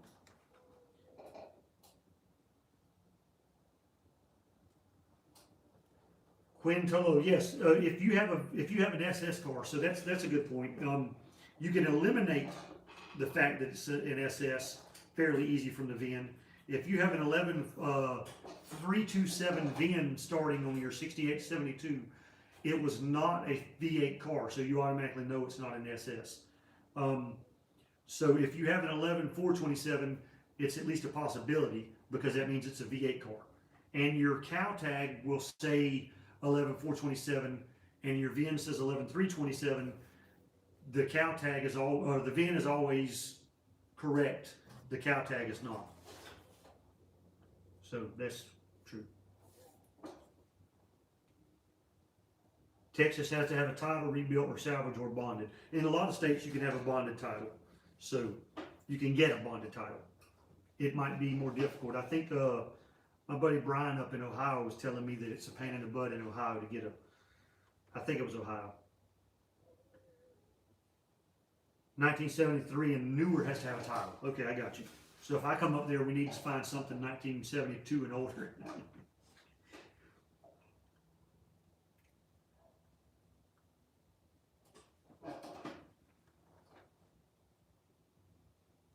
But now, a lot of states like that you have to have a title in. Most stuff that's for sale up there has a title. 72 and older have transferable registrations, right? And that's pretty much how Georgia does it. You have basically a tag receipt. You can sign the back of the tag receipt and sign it over. And if you don't have a tag receipt, you just print out a bill of sale from the state and fill it out, or write it on a napkin. It's not very fancy, not at all.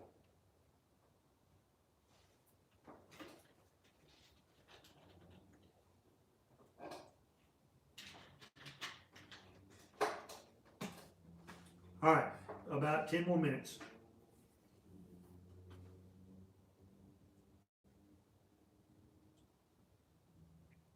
That's right, that's what Lunar was just telling me. Leap mode, Colorado subs for emissions, they use California rules except for before 76. Oh, okay, yeah. See, we have emissions testing in Atlanta, in the metro area of Atlanta, but as far as I know, nowhere else in Georgia has emissions testing, so we don't have emission stickers on the cars. We haven't had that since the 80s, I think.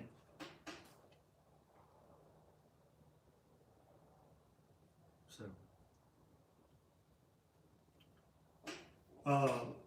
Lunar, have you done anything with the Hemi, or are you still waiting on parts?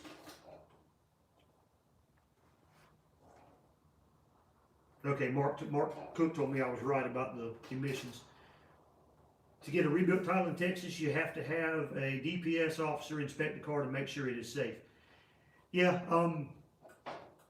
here you have to verify the VIN, and they do basically a report on it, or a background check to make sure it's not stolen, which is what I had done on this. From what years are interchangeable with my 73? All right, Servando, pretty much 68 to 74. Everything that bolts on will work. There's a few exceptions. Most of it is bolt on. 68 to 74, there's some interior stuff that won't work, and the welded on parts, some of those are different. Pretty much everything else will physically bolt on, but you'll have to mix and match. Like the doors are different only because the interior is different. There's some hinges, mid-1970 they switched to a welded on hinge. From 68 to mid-1970 the hinges will bolt on. Now you can use a bolt on door half hinge with the welded on hinges if you want to do that, but there's a trick to it, I think. Yeah, I hear you on that, man. The parts on everything have doubled in price.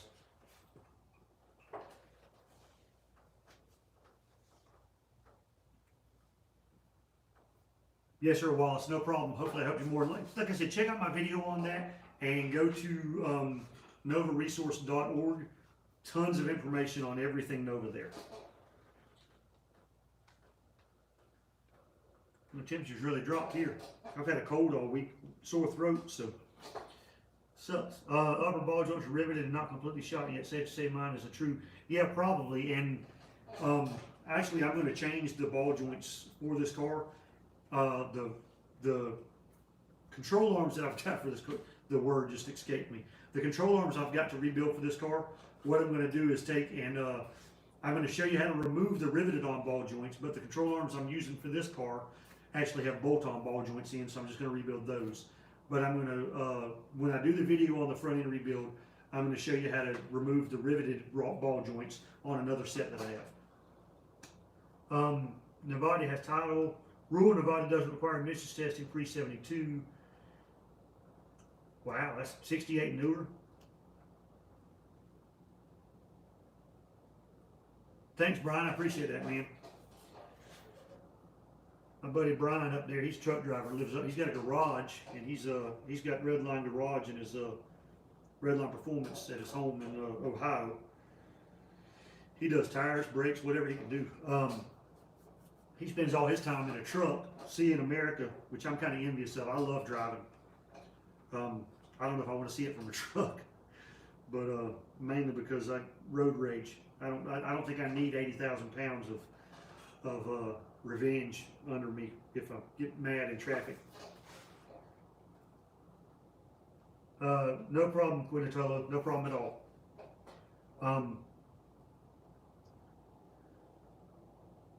Yeah, my buddy Brian sent me some eyebrow pieces, man. I really appreciate that. And I'm sending him some parts from a parts car I've got.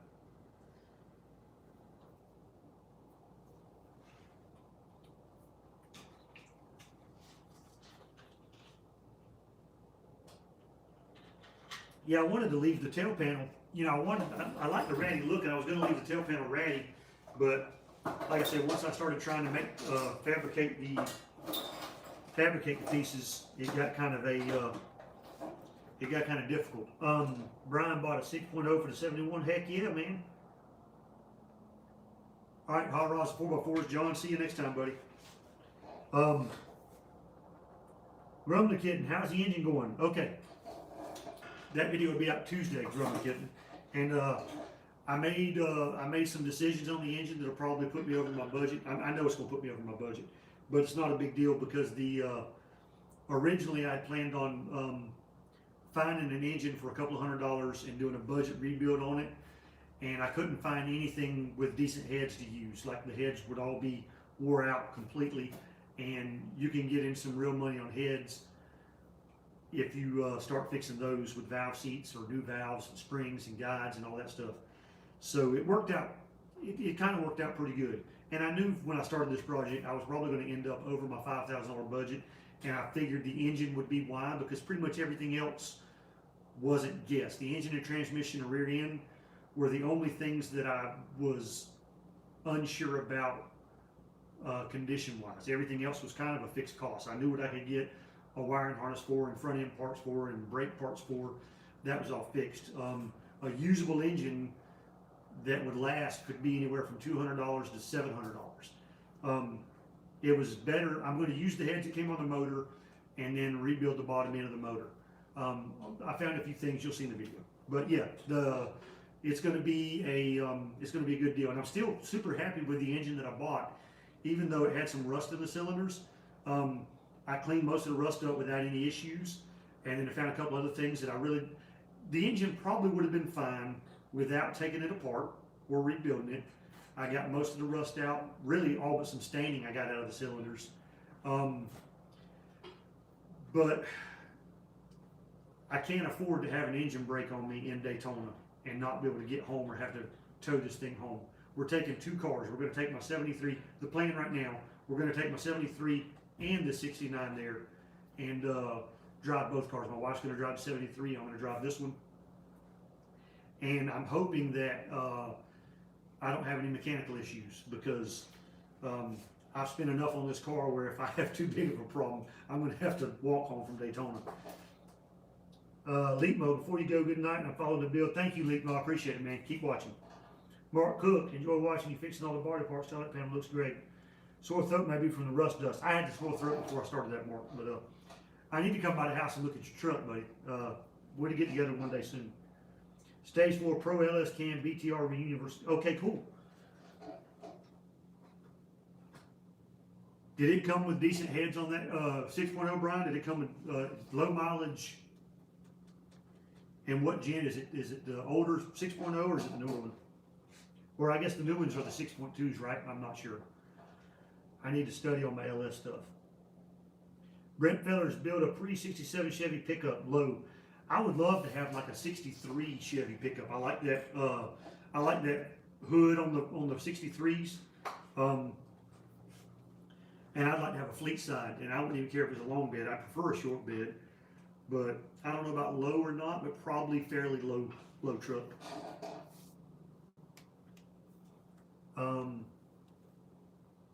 Yeah, the Henry J, man, that car's pretty cool, and I've got some plans for it now. I'm fixing to order some parts from Rudy in California. Apparently, all of the rubber gaskets and window gaskets stuff on a Henry J, there's one guy on the planet that you can get them from. His name's Rudy, and he lives in California. And he's hard to get a hold of. He's got a phone number, that's it. And I got to get a hold of him and order some rear and side window rubbers.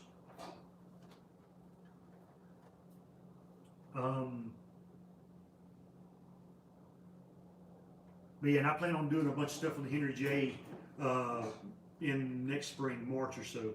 I'm going to work on it, but I plan on doing a bunch of stuff there. It's sitting up in the driveway. I've driven it around the yard a little bit.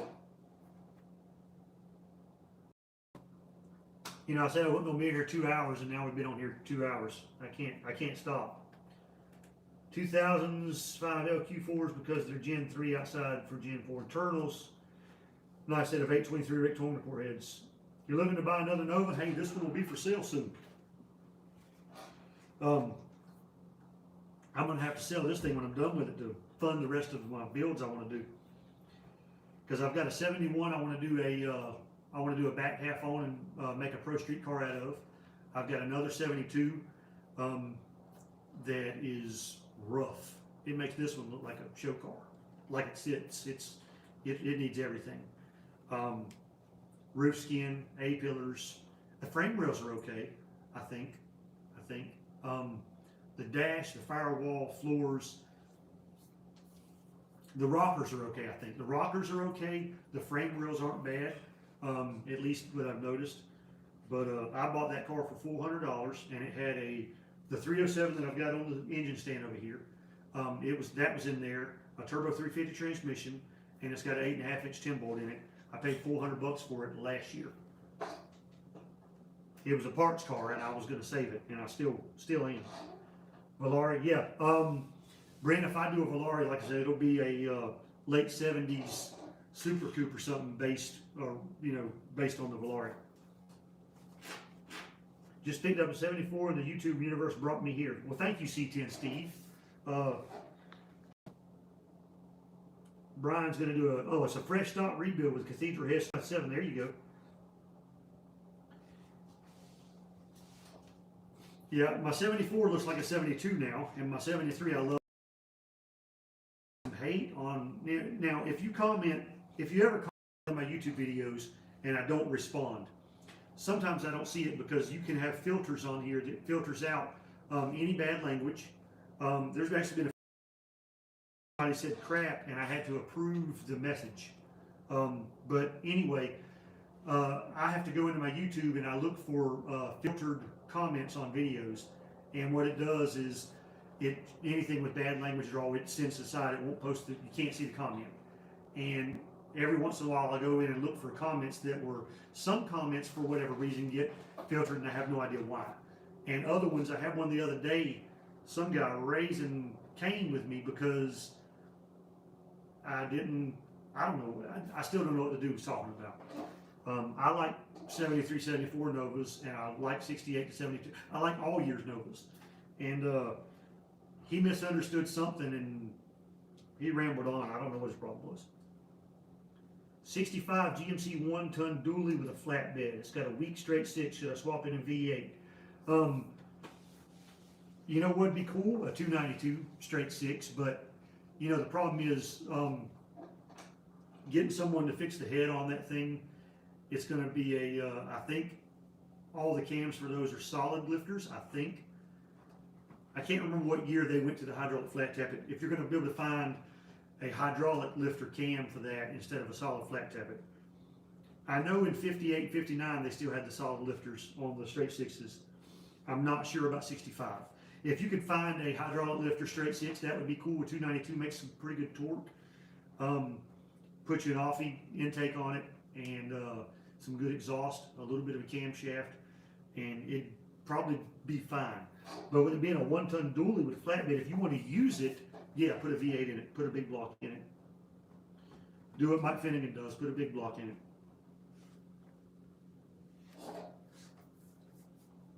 All right, we got about 8 minutes. I'm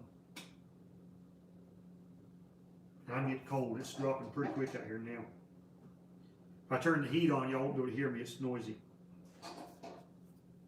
Can you do that with a 250 block? I don't think so. I think the 292, I don't think it's the same block. It might be the same bore spacing, but that's it. I'm not positive on the 6-cylinder stuff. I would like to build I told my buddy Craig with the Mopar stuff, I would like to do a 250 versus, a 230 6-cylinder versus a 225 slant six. And I'd like to beat up on a slant six. And thank you, sir. Good night. All right, guys, we've been on for 2 hours now. We got about 3 minutes left. Any last minute questions?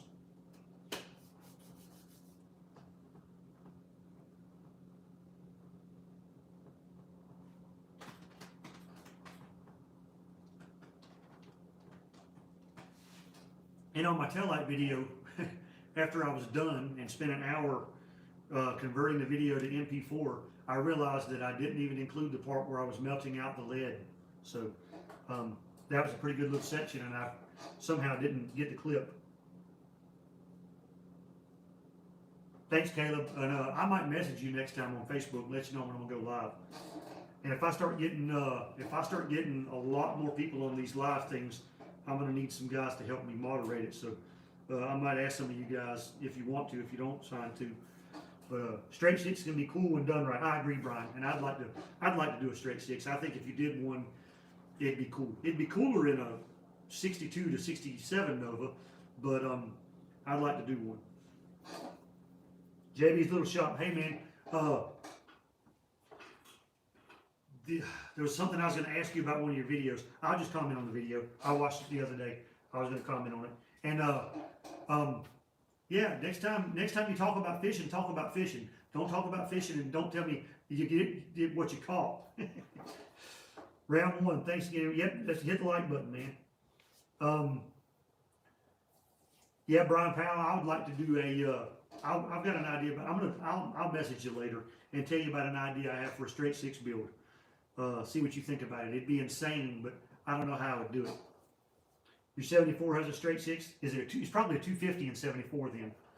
not a 230. I think the 230 was the earlier engine. Yeah, JB's little shop started a video out talking about fishing, and then he went on to the car stuff, and we never heard if he caught any fish or not, so I was giving him a hard time. I love fishing, so I don't get to go hardly anymore at all, but I did a lot growing up with my dad, so.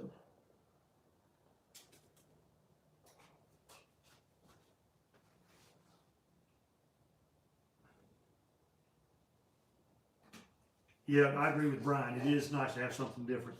And honestly, that's the only problem I have with LS motors is that so many people are doing it, it's not different anymore. Bow fishing, man, that'd be so cool. I follow a guy on Instagram that does bow fishing. Is that you? I don't know if that's you or not. Yeah, there's bow fishing is cool. I've never been bow fishing. That would be pretty neat. What do you bow fish for? Trout? Or I mean, just tell me. I don't know. A turbo straight six. What I've got in mind is even better. So I'll message you when I get off the live stream. And yeah, Caleb, that'd be cool. Like I said, I'd love to do some bow fishing one day. I've been to a few places in Missouri. I had a buddy that was from Bethany, Missouri, and like I said, I don't. Is that stream fishing or is that? I agree, Lunar Outlaw. I love having something different.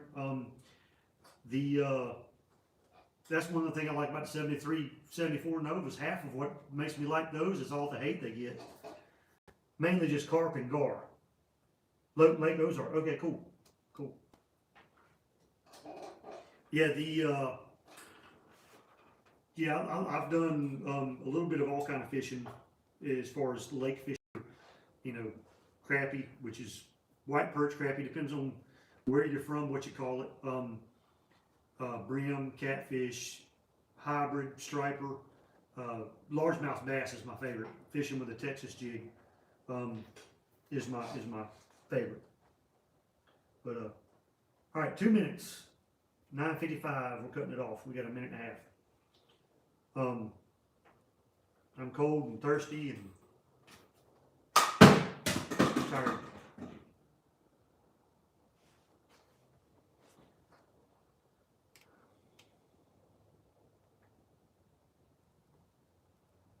And I think I had over 50 people for the first time tonight during the live stream, so that's a record. That's new. And like I said, it's been 2 years today since I started my YouTube channel, so I'm pretty happy with everything. The last month was my best month ever. In October, it was double. It was more than double any previous month I'd had. So this build is doing me very well, and I want to keep it going. The big thing is getting it done in time. So I would much rather make the timeline and blow the budget. So we're going to, that's right. Lunar Outlaw is doing a 1UZ swap on a Supra. What year is that Supra, man? But that thing's pretty cool. It probably makes 300 horsepower, and that's a light car. So it's everybody's in the Jay-Z and Beyonce swap, and he's doing a 1UZ, which is pretty cool.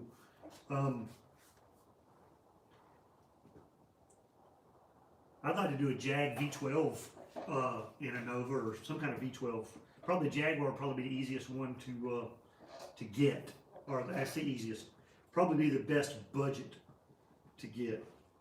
There were some guys I used to watch on YouTube, Cletus and Retus, or Retus and Cletus. I think they're in Canada. I'm not sure. But they were doing a Mustang with a Jag V12 in there, and I don't think they've posted anything. They did 2 or 3 little cool car things, and I was subscribed and followed them, and I think they went away. I don't know what happened. But that gave me the idea to put a V12 Jaguar engine in a Nova. So it's an 89 Supra. I got you. All right, guys, it's 9:59. I appreciate it. Thanks for hanging out with me for 2 hours on our hour-long live stream. Enjoyed it. And the engine video should be out Tuesday. Now, I've still got to finish the engine and most of it. I haven't hardly done that much to it. But I'll work hard tomorrow, get that done, get it edited tomorrow night late, and should have it, should be up by noon on Tuesday. Let's hope. Y'all have a good night, be safe, stay warm, and we'll see you next time.